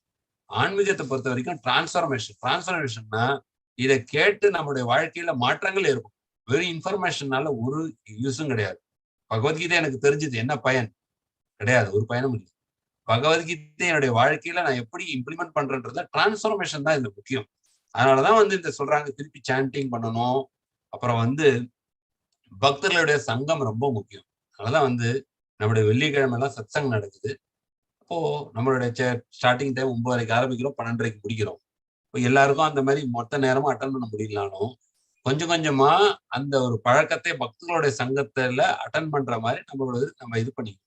அட்லீஸ்ட் ஒரு 11 மணிக்கு வந்து ஒரு பகவத்கீதை கிளாஸ் கேட்டுட்டு ஆரத்தி பிரசாதம் சாப்பிட்டு தான் நமக்கு அந்த சேஞ்சஸ் நல்லா தெரியும். எதுவுமே நம்ம அந்த அசோசியேஷன்ல இருக்கிறப்பதான் வந்து எஃபெக்ட் நல்லா தெரியும். அதனால வந்து அந்த மாதிரி வாய்ப்பு கிடைக்கிறப்பெல்லாம் நீங்க வந்து அந்த பக்தர்களுடைய சங்கத்துல வந்து கலந்துக்கணும். எந்தெந்த டைம் எப்போ உங்களுக்கு அது கம்ஃபர்டபுளா இருக்கும், யாரையுமே ஃபோர்ஸ் பண்ணல. ஆனா வந்து பக்தர்களுடைய சங்கத்துல கலந்துக்காம இது ரொம்ப இம்ப்ளிமெண்ட் பண்றதோ இதோட கிளாரிட்டி கிடைக்கிறது கொஞ்சம் கடினமான விஷயம். அதனால அந்த வாய்ப்பு கிடைக்கிறப்ப நீங்க வந்து வெள்ளிக்கிழமை வந்து சத்சங் எதுக்காக ஏற்படுத்திருக்காங்க சத்சங்னா, இந்த விஷயத்துல நம்ம இன்னும் டெவலப் ஆகணுன்றதுக்காக தான் இந்த சத்சங்கிறது இருக்குது வெள்ளிக்கிழமை. அதனால அதுலயும் வந்து நீங்க வந்து அப்பப்போ கலந்துக்கோங்க. கலந்துக்கிட்டு நீங்க வந்து உங்களுடைய பக்தியை வந்து மேன்மைப்படுத்திக்கிறதுக்கு அது ஒரு நல்ல ஒரு பிளாட்ஃபார்மா அமையும். இதுதான் 13வது சாப்டருடைய எசன்ஸ். நம்ம வந்து என்ன பார்த்தோம் அப்படின்னா, அர்ஜுனர் வந்து இந்த 6 கேள்விகளை கேட்கிறாரு. அதுல வந்து உடல் ஆத்மா பரமாத்மா சூத்திரம், அதாவது ஞானம் ஞேயம் முதல் ஸ்லோகத்தை எல்லாத்தையும் கேட்டுறாரு. இடைவிடாத கலப்படம் இல்லாத பக்தி. இப்ப வந்து ஞானம்னா என்ன, அது எப்படி அடைவதுன்னு சொல்லி 8ல இருந்து 12 வரைக்கும் மிக முக்கிய தகுதி. அந்த 4 ஸ்லோகங்கள் பார்த்தோம். குரு பரம்பரையில வந்து அந்த ஞானத்தை பெறணும். அப்புறம் இன்றியமையாத தகுதி, மற்ற தகுதிகள் பணிவு, அஹிம்சை, சுய கட்டுப்பாடு, பற்று இல்லாத இருத்தல். ரொம்ப முக்கியம் பற்று இல்லாத இருத்தல்ன்றது. ஏன்னா இதுக்கு ஒரு கதை இருக்கு. அதாவது ஒருத்தர் ஒரு ஒரு பிரைடு கல்யாணமான பார்ட்டி நைட் வந்து ஒரு இக்கரையில இருந்து அக்கறை நதியில கிராஸ் பண்ணணும்னு உட்காந்தாங்க. நைட்ல வெளிச்சம் இல்லை. நைட் பூரா படகை ஓட்டி ஓட்டி பார்த்தா, காலையில பார்த்தா படகு அங்கேதான் இருக்கு, அவரவே இல்லை. ஏன்னா அதோடைய அந்த ஆங்கர்ன்றது இந்த இது அங்கேயே போட்டுருக்கிறதுனால அதை எடுக்காமலே அவங்க ஓட்டியிருக்காங்க. அந்த பௌதிகத்துல உள்ள அட்டாச்மெண்ட்டை கொஞ்சம் கொஞ்சமா எடுத்தாதான் நம்ம ஃப்ரீயா ஃப்ளோட் ஆகும். அப்பதான் ஆன்மீகத்துல முன்னேற்றம் வரும். ஸோ அதனால வந்து அந்த இதை வந்து நம்ம எப்படி பண்ண முடியும்? சாதனம் மூலமா பண்றது. பிராக்டிஸ் அபியாச யோகேஷ் கௌந்தையா அப்படின்றாரு. தொடர்ந்து பயிற்சி பண்ண பண்ண பண்ண பண்ண பண்ண என்ன ஆகும்னா கொஞ்சம் கொஞ்சமா அந்த முன்னேற்றங்கள் நமக்கு தெரிய ஆகும். அப்புறம் ஆத்மா பரமாத்மா பத்தி டிஸ்டிங்ஷன், ஆத்மாவுடைய பண்புகள், பரமாத்மாவுடைய பண்புகள், அப்புறம் அனுபவிப்பாளர்ல வந்து எப்படி அனுபவிப்பாளர் 2 அனுபவிப்பாளருக்கும் ஆத்மா பரமாத்மா, பரமாத்மாவின் குணங்கள் எவ்வாறு பக்குவம் அடையுது அதெல்லாம் பார்த்தோம். ஜீவன்களின் குணங்கள் பார்த்தோம். இயற்கையின் குணங்களை பத்தி பார்த்தோம். அப்புறம் ஞான சக்ஷுஷு, இந்த ஞானம் கிடைத்த அந்த பார்வை எப்படி இருக்கும். அப்புறம் அதோட இலக்கு என்னன்னா இந்த உலகத்துல இருந்து விடுவிட்டு ஆன்மீக உலகத்துக்கு சென்றடைவது தான் அந்த ஞானத்தோடைய அந்த சக்ஷுஷு, அந்த பார்வை. அதோட இலக்கு வந்து அப்படிதான் அமைக்கப்படுது. இதுதான் வந்து 13வது சாப்டரோட இது. நான் சொன்ன மாதிரி கொஞ்சம் டெக்னிக்கலான சப்ஜெக்ட் டாபிக் பாத்தீங்கன்னா தெரியும். அனுபவிப்பாளர், உணர்வு, கான்சியஸ்னஸ் தான் முக்கியம். இந்த ஆத்மா இந்த சரீரத்துல இருக்குன்றது ப்ரூஃப் என்னன்னா கான்சியஸ்னஸ். சூரிய ஒளிக்கதிர் இருக்கு. சூரியன்ல இருந்து வெளிப்படுறது சூரிய ஒளிக்கதிர். அந்த மாதிரி ஆத்மா வந்து சூரியன் மாதிரி. இந்த உடல் பூரா உணர்வு இருக்கு. இப்போ கில்லா நமக்கு தெரியுது, வலிக்குது. இந்த உணர்வு வந்து சூரிய கதிர் மாதிரி இந்த உடல் பூரா பரவி இருக்கு. இறக்கும் தருவாயில இந்த ஆத்மா வெளியில போயிருந்தால அந்த உணர்வும் வந்து ஆட்டோமேட்டிக்கா அந்த பாடியில இருந்து போயிடுது. ஸோ இதுதான் வந்து இந்த 5 செக்ஷனா பிரிச்சிருக்காங்க. கேள்விகள், ஞானம் எப்படி அடைவது, ஆத்மா பரமாத்மா, அனுபவிப்பாளர், ஞான சக்ஷு. ஹரே கிருஷ்ணா. இது ஒரு சின்ன வீடியோ பார்த்துட்டு இந்த செஷன். இது வந்து ரோம் பார்லிமெண்ட், இந்தியன் பார்லிமெண்ட்ல கூட இதெல்லாம் நடக்காது. ரோம் பார்லிமெண்ட்ல வந்து பாத்தீங்கன்னா அவங்க எந்த அளவுக்கு அந்த இது அலோவ் பண்றாங்க, சாண்டிங் அலோவ் பண்ணி ஒரு நாள் சாண்டிங் இந்த உலக அமைதிக்காகவும் எல்லாருடைய ஸ்பிரிச்சுவலுக்காகவும் ரோம் பார்லிமெண்ட்ல வந்து சாண்டிங். அதுதான் இந்த வீடியோ. கிருஷ்ணா கிருஷ்ணா ஹரே ஹரே ஹரே ராம ஹரே ராம ராம ராம ஹரே ஹரே.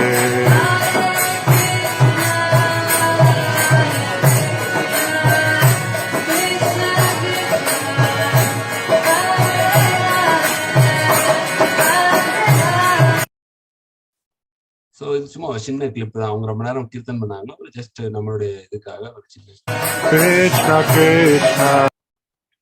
அடுத்தது வந்து நம்ம ஞான யுகத்தோட அடுத்த பகுதி நமக்கு 14ஆம் அத்தியாயத்தின் சுருக்கம்.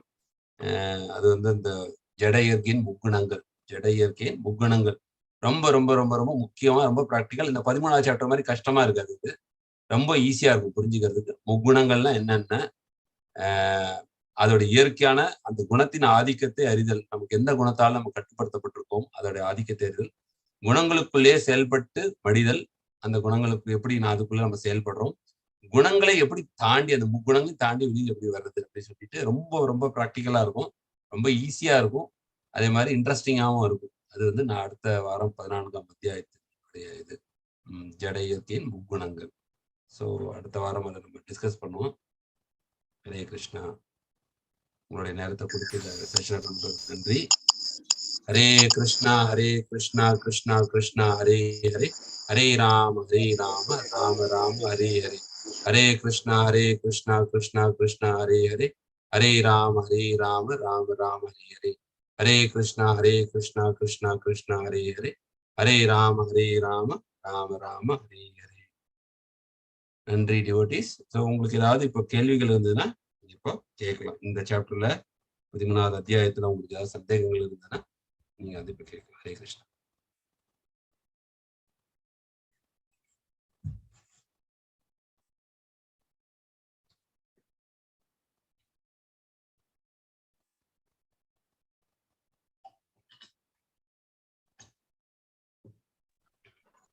ஹரே கிருஷ்ணா பிரபுஜி. ஹரே கிருஷ்ணா மாதாஜி. இன்னைக்கு இந்த ஆத்மா பரமாத்மா பார்த்தோம்ல பிரபுஜி. சொல்லுங்க மாதாஜி. இதுல இந்த பரமாத்மா வந்து எல்லாத்தையும் எல்லா உயிர்களை பத்தியும் அறிந்தவர்னு சொல்லும் போது எதுக்கு ஒரு உயிர்க்குள்ளேயும் வந்து தனித்தனியா வேற இருக்கிறாரு? அப்போ தனித்தனியா இருக்கிறாரு நம்ம பட்சத்துல அவர் வந்து பிரிக்கப்படல மாதாஜி. அதான் நம்ம முன்னாடி சொன்ன பாத்தீங்களா, பரமாத்மா வந்து டிவைட் ஆகி இல்ல, எல்லாற்றுக்குள்ளேயும் இருக்கிறாருன்னா வந்து ஒரு ஆத்மாவுக்குன்னு கைட் பண்ணணும். அதோடைய அதான் சொல்ற உபதிருஷ்ட அனுமந்தாச்சான்ற மாதிரி விட்னஸ், ஓவர்சியர், பர்மிட்டர், பர்த்தா, போக்தா, மகேஸ்வரா, அவர் தான் அனுபவிப்பாளர், வீட்டோட ஓனர் மாதிரி. அவர் வந்து தனித்தனியா இல்ல, ஒரே பரமாத்மா தான். அது எப்படின்னா, அந்த உதாரணம் வந்து பாத்தீங்கன்னா, எப்படி இப்ப நீர்த்துளிகள் இருக்கு, நிறைய நீர்த்துளிகள் கிரவுண்ட்ல இருக்குன்னா, அப்ப அந்த நேரத்துல சூரியன் இருக்கு, ஒரு நீர்த்துளிகள்லயும் தனித்தனியா சூரியன் இருக்கிற மாதிரி தான் தெரியும். ஆனா அந்த ஒரே சூரியன் தான். அதே மாதிரி ஒரே பரமாத்மா எல்லாத்துக்குள்ளேயும் இருக்கிறார். அது எப்படி நம்ம புரிஞ்சுக்கிறதுனா, நம்ம பௌதிக புத்தியை வச்சு நம்ம புரிஞ்சுக்க முடியாது. அதுதான் அதனால நம்மளால அந்த மாதிரி மெட்டீரியல் கால்குலேஷன்ல நம்மளால புரிஞ்சுக்க முடியாது. எப்படி இருக்கிறார் ஒரே பரமாத்மா, எப்படி எல்லா ஜீவராசிக்குள்ள இருக்கிறாருன்றது கொஞ்சம் அது சூக்ஷ்மமான விஷயம். பட் என்ன, அவருடைய பர்பஸ் தான் நமக்கு முக்கியம். பரமாத்மா என்ன பண்றாரு, பர்பஸ் என்னன்னா, நீங்க யோசிச்சு பாருங்க, ஒரு பறவை கூட இருக்குன்னா, நம்மளாம் பார்த்துப்போம், டிஸ்கவரி சேனல் எல்லாம் பார்த்துருப்போம். 4000 கிலோமீட்டர் வந்து ஒரு சீசன்ல இங்கிருந்து அங்க பறந்து போகும். நமக்கே பாத்தீங்கன்னா இவ்வளவு அறிவுள்ள ஜீவன்கள், நமக்கே ஒரு ஊர்ல இருந்து இன்னொரு ஊருக்கு போகணும்னா கூகுள் மேப் இல்லாம போக முடியல. ஒரு இடத்துல இருந்து இன்னொரு இடத்துக்கு போகணும்னா நம்ம மேப் போட்டு போறோம். அது கரெக்டா சொல்றபடிதான் நம்ம போறோம், இல்லைன்னா போக முடியாது. அப்போ இந்த பறவைகளுக்கு எங்க போய் ட்ரைனிங் எடுத்தார்? ஒரு பறவை ஒரு கூடு கட்டுது பாத்தீங்கன்னா, அது எந்த ட்ரைனிங்கும் எடுக்கல. சிட்டுக்குருவினா அது ஒரு மாதிரி கூடு கட்டும். இப்ப இந்த அறிவு எங்க இருந்து வந்தது இந்த குருவிகளுக்கோ, இல்ல ஒரு காட்டுல ஒரு ஜீவராசி இருக்கு, அதுக்கு உணவு எங்க கிடைக்கும் எப்படி தெரியும் அதுக்கு? அப்போ இந்த மாதிரி விஷயங்கள்லாம் பாத்தீங்கன்னா உள்ள இருந்து பரமாத்மா தான் கைட் பண்ணுது.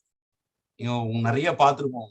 இதெல்லாம் சிலதெல்லாம் வியப்பா இருக்கும். எப்படி இந்த மிருகங்களுக்கு எல்லாம் இவ்வளவு தெரியுது, எப்படி பண்றாங்க அப்படின்னா, அந்த பரமாத்மாவுடைய கைடன்ஸ்னாலதான் அவங்க எல்லாம் வந்து அந்த மாதிரி பண்றாங்க. இந்த மாதிரி சொல்றது மாதிரி ஆயிரக்கணக்கான கிலோமீட்டர் கரெக்டா போய் அந்த ஒரு சீசனுக்கு போயிட்டு திருப்பி ரிட்டர்ன் வர்றது, இல்ல இந்த மாதிரி கரெக்டா அவங்களுக்கு எங்கெங்க உணவு இருக்குன்னு தெரிஞ்சு அந்த உணவை நோக்கி கரெக்டா போய் அவங்க பசியை தீர்த்துக்கிறது. அதெல்லாம் மிருகங்களுக்கு. மனிதர்களுக்கு என்னன்னா நம்மளுடைய கர்ம வினை. ஏன்னா மிருகங்களுக்கு கர்ம வினை கிடையாது. மனிதர்களுக்கு நம்ம கர்ம வினை. ஏன்னா நம்ம எல்லாமே இங்க ஆசைப்படுறோம். நம்ம பிறந்ததுல இருந்து நமக்கு எண்ணற்ற ஆசைகள் இருக்கு. இப்ப எந்த ஆசை நிறைவேறணும், எந்த ஆசை நிறைவேறக்கூடாதுன்னு யாரு முடிவு பண்றது? பரமாத்மா தான் முடிவு பண்றாரு. இப்ப எல்லாருக்கும் பாத்தீங்கன்னா அழகா இருக்கணும், அறிவா இருக்கணும், நல்ல வசதியா இருக்கணும், எல்லாரும் இயற்கையா பாத்தீங்கன்னா நல்ல புகழோட இருக்கணும் அப்படின்னு சொல்லி எல்லாருக்கும் யாருமே ரோட்ல இருக்கிற பிச்சைக்காரன் கூட அந்த ஆசை இருக்கும். பட் சில பேருக்கு அது நிறைவேறுது, சில பேருக்கு நிறைவேறுது. இதை முடிவு பண்றது யார்? பரமாத்மா.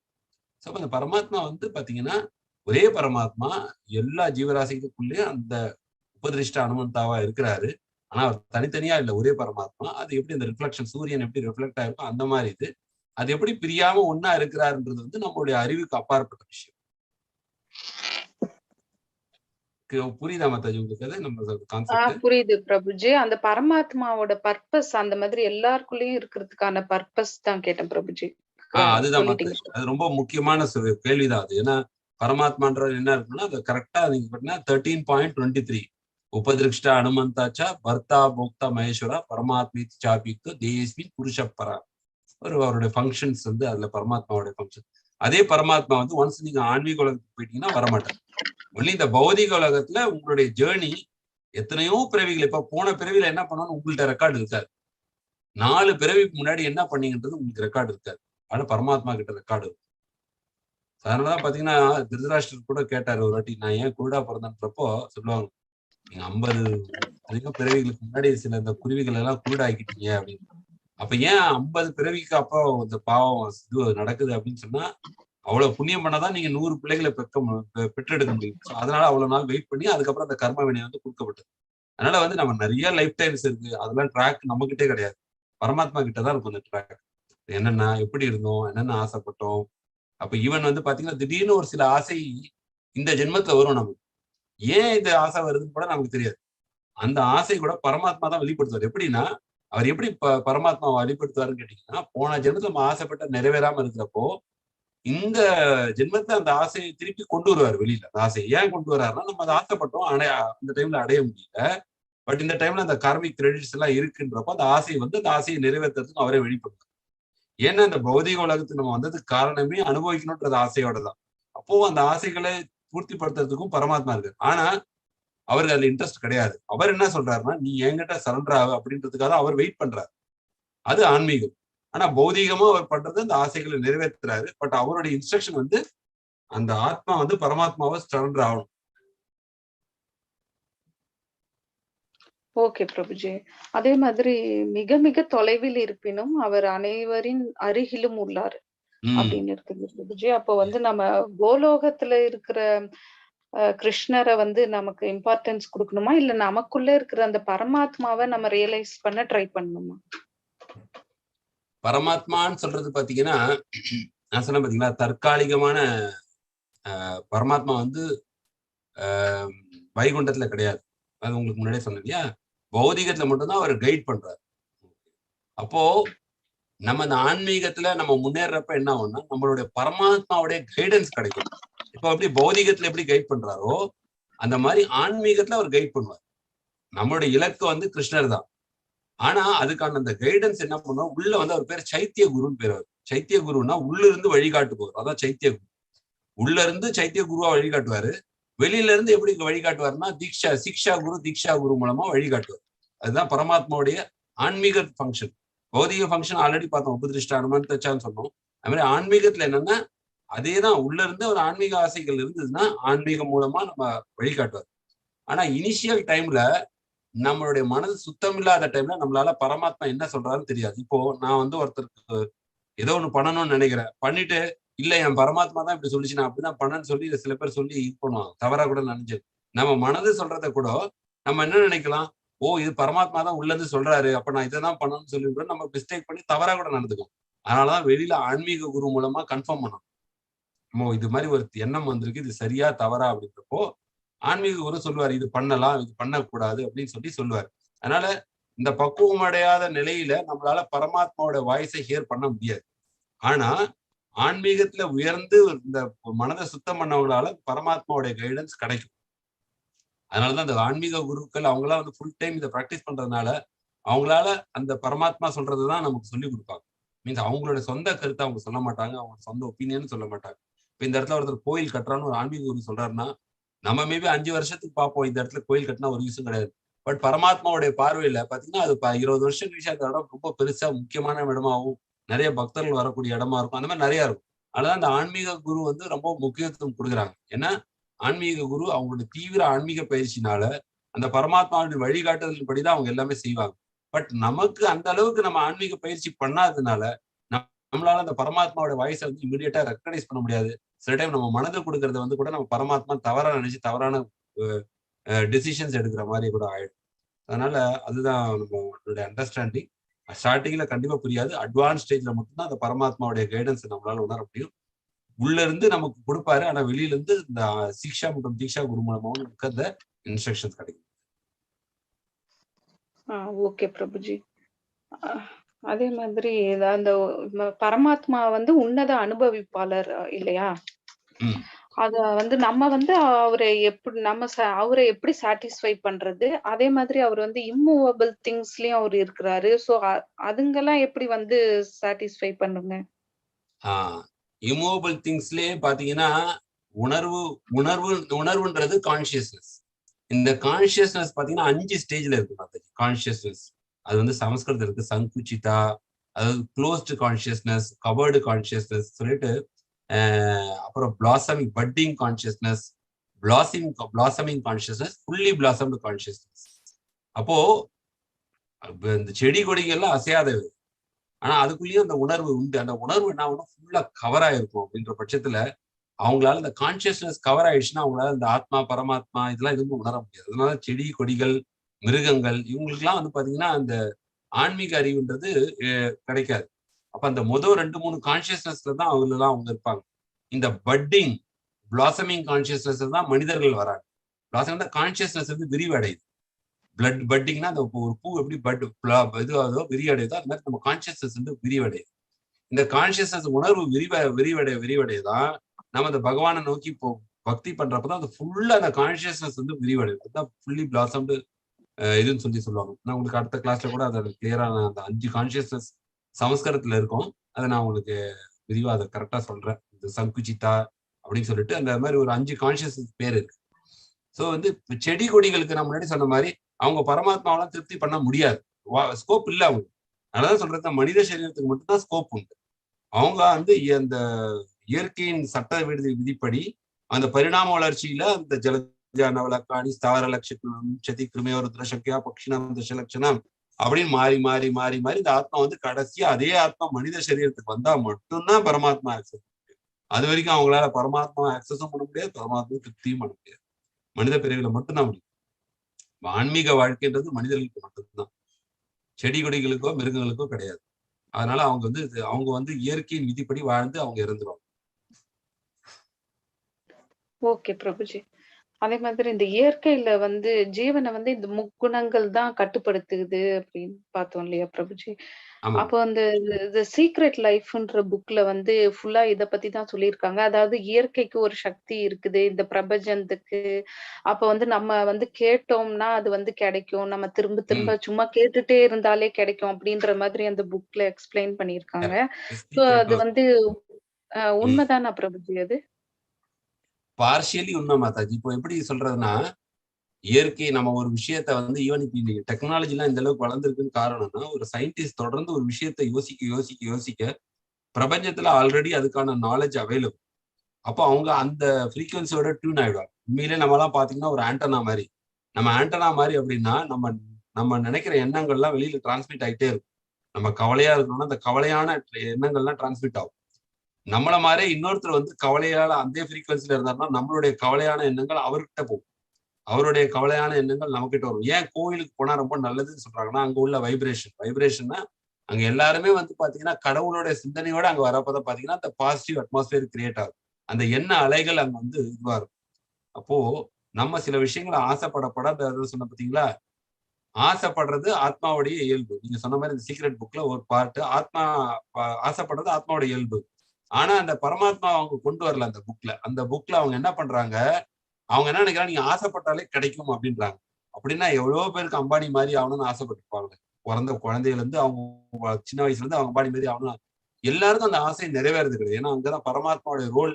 சில பேருக்கு நிறைவேற்றுவார், சில பேருக்கு நிறைவேற்ற மாட்டாங்க. தீவிரமா சில பேர் எல்லாருக்குமே பணக்காரங்களா ஆகணும்னு ஆசை. யாருக்கு சொல்லுங்க ஆசை இல்லைன்னு சொல்லுங்க பார்ப்போம். எல்லாருமே அந்த மாதிரி ஆவறது இல்லை. கடன் கஷ்டங்கள் வருது. அப்போ கர்ம வினைன்றதை வந்து அவங்க விட்டுட்டாங்க. அவங்க என்ன சொல்றாங்க, நீங்க ஆசைப்பட்டாலே கிடைச்சிடும்னா ஆசைப்பட்டாலும் தகுதி இருந்தாதான் கிடைக்கும். அப்போ என்ன பண்றாங்க, அவங்க பண்ண எக்ஸ்பெரிமெண்ட்ல ஆசைப்பட்டு சில பேருக்கு எல்லாம் கிடைச்சிருக்கு. அதை வச்சு அவங்க புத்தகம் எழுதிட்டாங்க. இது ஆசைப்பட்டாங்க எங்களுக்கு கிடைச்சிருக்குன்னா ஆசைப்பட்டவங்களுக்கு அந்த தகுதி இருக்கவே கிடைச்சது. எல்லாரும் ஆசைப்பட்டா கிடைக்கும்ன்றது நிச்சயம் கிடையாது. ஆனா அவங்க கர்ம வினைன்றது அதுல ரொம்ப முக்கியமான பார்ட் உண்டு. எல்லாருமே பாத்தீங்கன்னா சரஸ்வதி தேவியை கும்பிடுறாங்க. நல்லா படிப்பு வரணும் எல்லா குழந்தைங்களுமே கும்பிடுறாங்க. நான் எல்லா குழந்தைங்களும் எக்ஸப்ஷனலா படிக்கிறது.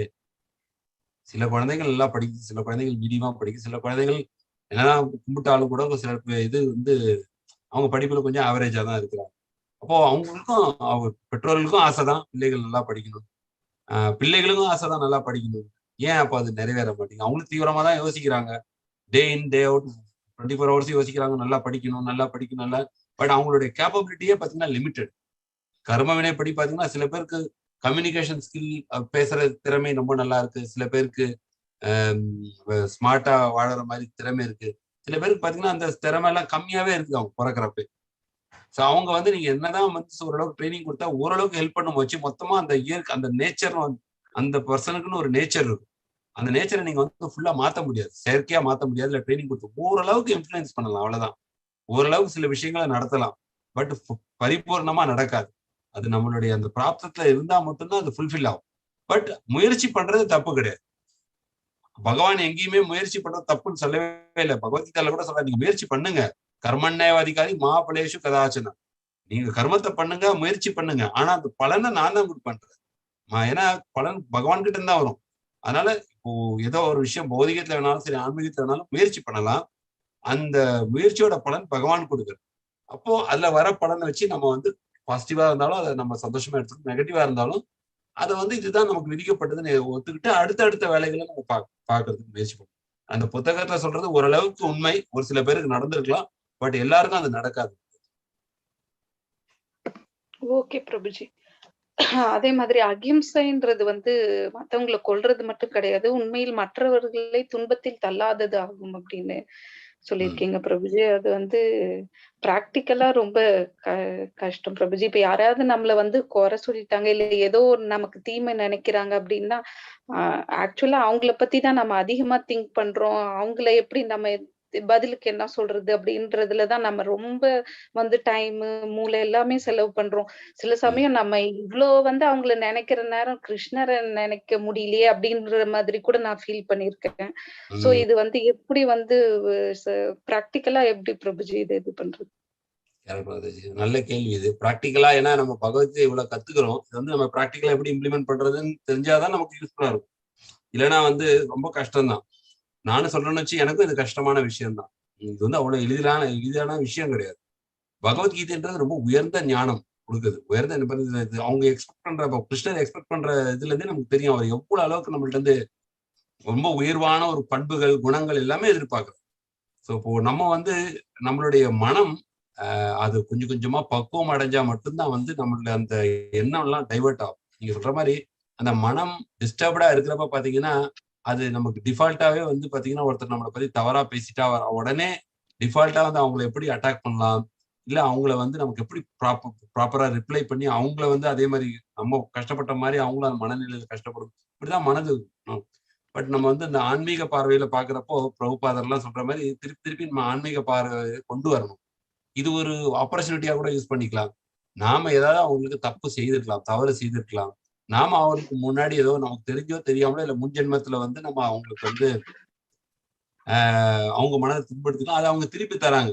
இப்படின்றது ஒரு பார்வை, இது ஒரு நாலேஜ். ஸோ அப்படியே நம்ம வந்து மனசை கன்வின்ஸ் பண்ணணும். நம்ம மனசை தான் கன்வின்ஸ் பண்றது ஒத்துக்க மாட்டேங்குது. அதான் சொன்ன ஆன்மீகம்ன்றது மனசு சம்பந்தப்பட்ட விஷயம் தான். அதை அப்படியே கன்வின்ஸ் பண்ணணும். அது இல்லாம வந்து இந்த நேரத்துல இவங்கள பத்தி நினைக்கிறதுக்கு நீங்க சொன்ன மாதிரி பகவானை பத்தி நினைச்சா விட நமக்கு முக்தியாவது கிடைக்கும். அவங்கள பத்தி நினைச்சு நமக்கு பாத்தீங்கன்னா இன்னும் நமக்கு துன்பத்துலதான் தள்ளப்படுறோம். ஸோ இப்படின்னு சொல்லி ஒரு மாதிரியான தாட்ஸ் எல்லாம் நம்ம மைண்ட்ல நம்ம கொஞ்சம் கொஞ்சமா ப்ரோக்ராம் பண்ற மாதிரி, எப்படி அந்த சொல்றீங்க சீக்ரெட்ன்ற புக்ல வந்து அவங்க எப்படி இப்படி ப்ரோக்ராம் பண்ணணும் நம்மளுடைய ஆசையை அடையறதுன்னு சொல்லி அவங்க நிறைய இன்ஸ்ட்ரக்ஷன்ஸ் கொடுத்துருப்பாங்க. தொடர்ந்து இதை பத்தி நினைங்க, அப்ப டே இன் அண்ட் டே அவுட் நீங்க நினைச்சீங்கன்னா அது நடக்கும்னு சொல்லி போட்டிருப்பாங்க அந்த புத்தகத்துல. அதே மாதிரி நம்ம ஆன்மீக சம்பந்தப்பட்ட விஷயங்கள டே இன் அண்ட் டே அவுட் போகும். நம்ம வந்து காலையில சாமி கும்பிடுறப்ப நம்ம வந்து கடவுள்கிட்ட கேட்டு வேண்டிக்கிறோம். எப்படி வேண்டிக்கிறோம்? எனக்கு வந்து இந்த மாதிரி சில பேர் கடினமா சொல்றப்ப என்னால அதை தாங்கிக்க முடியும்.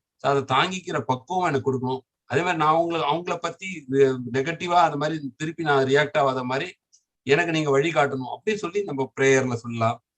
ஒரு 2 வாட்டி நம்ம கான்சியஸா பிராக்டிஸ் பண்ணலாம். ஒன்ஸ் நம்ம அதை பிராக்டிஸ் பண்ணி ஒரு வாட்டி 2 வாட்டி சக்சஸ்ஃபுல்லா ஆகிறோம்ன்ற பட்சத்துல அடுத்த வாட்டி நமக்கு இயற்கையாவே இந்த தாட் வரப்ப இப்படி பண்ணலாம் அப்படின்ற மாதிரி மனசு உள்ள இருந்து ஐடியா தரும். எல்லாமே நமக்கு ஹேபிட் தான். பிராக்டிஸ் எப்படி நம்ம இது பண்றோம், ஒருத்தருக்கு ஏதாவது சுருக்கு கோவம் வருதுன்னா அவருக்கு எல்லாத்துக்கும் அப்படியே வந்துடும், ஏன்னா ஹேபிட் ஆயிடுச்சு. அந்த மாதிரி கொஞ்சம் கொஞ்சமா நம்மளுடைய முயற்சி தான். முயற்சி பிளஸ் கடவுளுடைய கருணை. இந்த மொத்த ஆன்மீகத்துக்கு 2 விஷயம் தான், நம்மளுடைய முயற்சி பிளஸ் கடவுளுடைய கருணை. இது 2 இருந்தாதான் சக்சஸ். ஸோ ஃபர்ஸ்ட் அந்த கருணை எப்படி வரும், முயற்சி இருந்தாதான் கருணை வரும். நம்ம ஏதாவது எஃபோர்ட் போடுறோம், அப்ப நம்ம ஏதாவது இந்த மாதிரி எஃபோர்ட் போடுறோம்ன்றத பகவான் பாக்குறாருன்னா அவர் உள்ள இருந்தே நமக்கு அந்த ஸ்ட்ரென்த் கொடுப்பார். சரி, இந்த ஆத்மா வந்து பியூரிஃபை ஆகணும்னு ரொம்ப கஷ்டப்படுது, ஸோ அதுக்கான முயற்சிகளை நிறைய எடுக்குது. ஸோ நிறைய தோல்விகளை சந்திச்சாலும் முயற்சிகள் எடுக்கிறதுனால நம்ம உள்ள இருந்து கொஞ்சம் ஸ்ட்ரென்த் கொடுப்போம், உள்ள இருந்து கொஞ்சம் கைடன்ஸ் கொடுப்பான்னு சொல்லி பகவானே கொடுப்பாரு. ஸோ அதுதான் வந்து நான் சொன்ன பார்த்தீங்கன்னா இன்டிபெண்டன்ஸ் சொன்ன பாரு, இன்டிபெண்டன்ஸ் ஆஃப் காட். இன்டிபெண்டன்ஸ் வந்து சுதந்திரம். பிரிச்சு டிபெண்டன்ஸ் போடுங்க, இன்டிபெண்டன்ஸ் ஆஃப் காட். சுதந்திரமா வாழலாம், ஆனா கடவுளுடைய அந்த அனுகிரகத்தினால வாழணுன்றது இன்டிபெண்டன்ஸ். ஸோ அப்படி நம்ம கொஞ்சம் கொஞ்சமா நம்மளோட மனதை வந்து பகவானுடைய சிந்தனையில கொண்டு வரும். பகவானுடைய சிந்தனை கூட கூட இந்த விஷயங்கள் ஆட்டோமேட்டிக்கா குறைய ஆரம்பிக்கும். நம்மளுடைய அந்த ரியாக்ட் பண்றதெல்லாம் கொஞ்சம் மாறுபடும். சொல்றது ஈஸி, கண்டிப்பா ஃபாலோ பண்றது கஷ்டம் தான். ஏன்னா நம்ம நிறைய பார்த்துருக்கோம். ஈவன் பக்தர்கள் மத்தியில கூட இதெல்லாம் அவங்க பேசக்கூடிய தருவாயில கூட பாத்தீங்கன்னா ஒரு சின்ன டிஸ்டர்பன்ஸ் வந்தா நிறைய பேர் டிஸ்டர்ப் ஆகுறாங்க. பட் அதே சமயத்துல நான் நல்லா நிறைய பக்தர்கள் பார்த்துருக்கேன். சின்சியரா சீரியஸா ப்ராக்டிஸ் பண்ற பக்தர்கள் பாத்தீங்கன்னா பயங்கர சாலிடா இருப்பாங்க. அதெல்லாம் கண் கூட பார்த்துருக்கேன். பெரிய ஆச்சாரியர்களா இல்ல, நார்மல் பக்தர்களே சொல்றேன். ப்ராக்டிஸ் பண்றவங்க பாத்தீங்கன்னா இது வந்து என்னோட வாழ்க்கையில முக்கியம் நினைச்சு இதை ஏற்றுக்கிட்டு ஃபாலோ பண்றவங்களுக்கு ஈஸியா தான் இருக்கும். பட் அதை ரொம்ப முக்கியம் கொடுக்காம இதெல்லாம் ரொம்ப இந்த பிரின்சிபிள்ஸை ஃபாலோ பண்ணாதவங்களுக்கு டக்கு டக்குன்னு அது மைண்ட் என்ன பண்ணும், ஏமாத்தி. ஸோ அதை வந்து நம்ம பகவான் கிட்ட பிரார்த்தனை பண்ணிக்கிட்டு நம்ம கொஞ்சம் முயற்சி எடுக்கிறப்போ காலப்போக்கில் அது கொஞ்சம் ஈஸியா ஃபாலோ பண்ற அளவுக்கு நமக்கு வரும். சொன்ன மாதிரி அது நம்ம படிப்படியா அந்த குணங்களை வளர்த்துக்கணும். எல்லாருக்கும் அந்த குணங்களை வளர்த்துக்கணும்னு சொல்லிட்டு பகவான்கிட்ட நம்ம பிரார்த்தனை. ஹரே கிருஷ்ணா பிரபுஜி. தேங்க்யூ பிரபுஜி. இன்னைக்கு கிளாஸ் ரொம்ப யூஸ்ஃபுல்லா இருந்தது பிரபுஜி.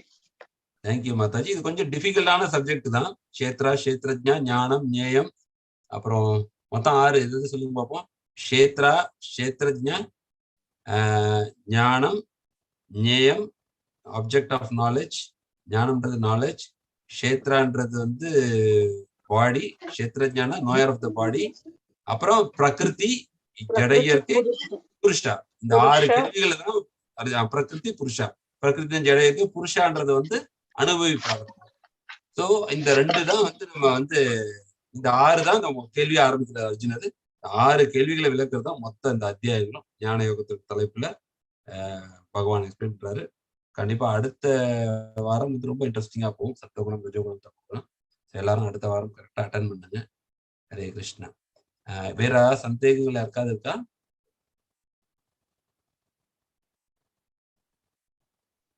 ஓகே, வேற எதுவும் சந்தேகங்கள் இல்லைன்னா உங்களுக்கு எல்லாருக்கும் உங்க டைம் கொடுத்து வந்ததுக்கு ரொம்ப நன்றி. மீண்டும் அடுத்த வாரம் 14வது அத்தியாயத்தில் சந்திப்போம். அடுத்த வாரம் வந்து ராமநவமி இருக்கும். அடுத்த ஞாயிற்றுக்கிழமை ராமநவமி. இந்த நம்மளுடைய பகோலிஃபா ஹால்ல ராமநவமி வந்து சிறப்பாக கொண்டாடுவோம். ரொம்ப சிம்பிளான ப்ரோக்ராம் தான். 6 மணிக்கு சாயந்தரம் 6 மணிக்கு 6:30க்கு ஆரம்பிச்சு ஒரு ஆரத்தி, ஒரு class 1 hour class 6 to 7 to 8 அப்படின்ற மாதிரி கிளாஸ். 8 மணிக்கு ஆரத்தி பண்ணிட்டு பிரசாதம் 8:30க்கு. ஸோ மேபி ஒரு 6 to 8 ப்ரோக்ராம் நடக்கும் அபோலிஃபா ஹால்ல. ஸோ நீங்க எல்லாம் எல்லாரையுமே உங்களை அழைக்கிறோம். ராமநவமியை வந்து ராமருடைய அனுகிரகம் கிடைக்கணும்னு சொல்லி பிரார்த்தனை பண்ணிட்டு நீங்க எல்லாரும் வாங்க, ஃபேமிலியோட வந்து அட்டன் பண்ணுங்க. அது ஏன்னா அடுத்த கிளாஸ் மண்டே தானே, அதனால அதுக்கு முன்னாடியே முடிஞ்சிருக்கலாம். ஸோ 12 ஏப்ரல் 12 இல்ல டியூஸ்டே 10 வருது. ராமநவமி 10 தானே மாதாஜி? 10 தான் ராமநவமி. வர சண்டே. ஸோ ராமநவமி 10. அதனாலதான் நான் இப்பவே அனௌன்ஸ் பண்றேன். ஏன்னா அடுத்த மண்டே அப்போ முடிஞ்சிடும் ஆல்ரெடி. ஸோ எல்லாரும் உங்க வந்து inviting everyone to attend Ramanavami festival. So வந்துருங்க. ஹரே கிருஷ்ணா. ஹரே கிருஷ்ணா. வாஞ்சா கல்பத்ருபஸ்ச கிருபா சிந்துப்யோ ச பதிதானாம் பாவனேபியோ வைஷ்ணவேபியோ நமோ நமः. அனந்தபுரி வைஷ்ணவத்துக்கு ஜெய். ஜெய் கிருஷ்ண பிரபுபாத் கி ஜெய். ஹரே கிருஷ்ணா. பிரபு जी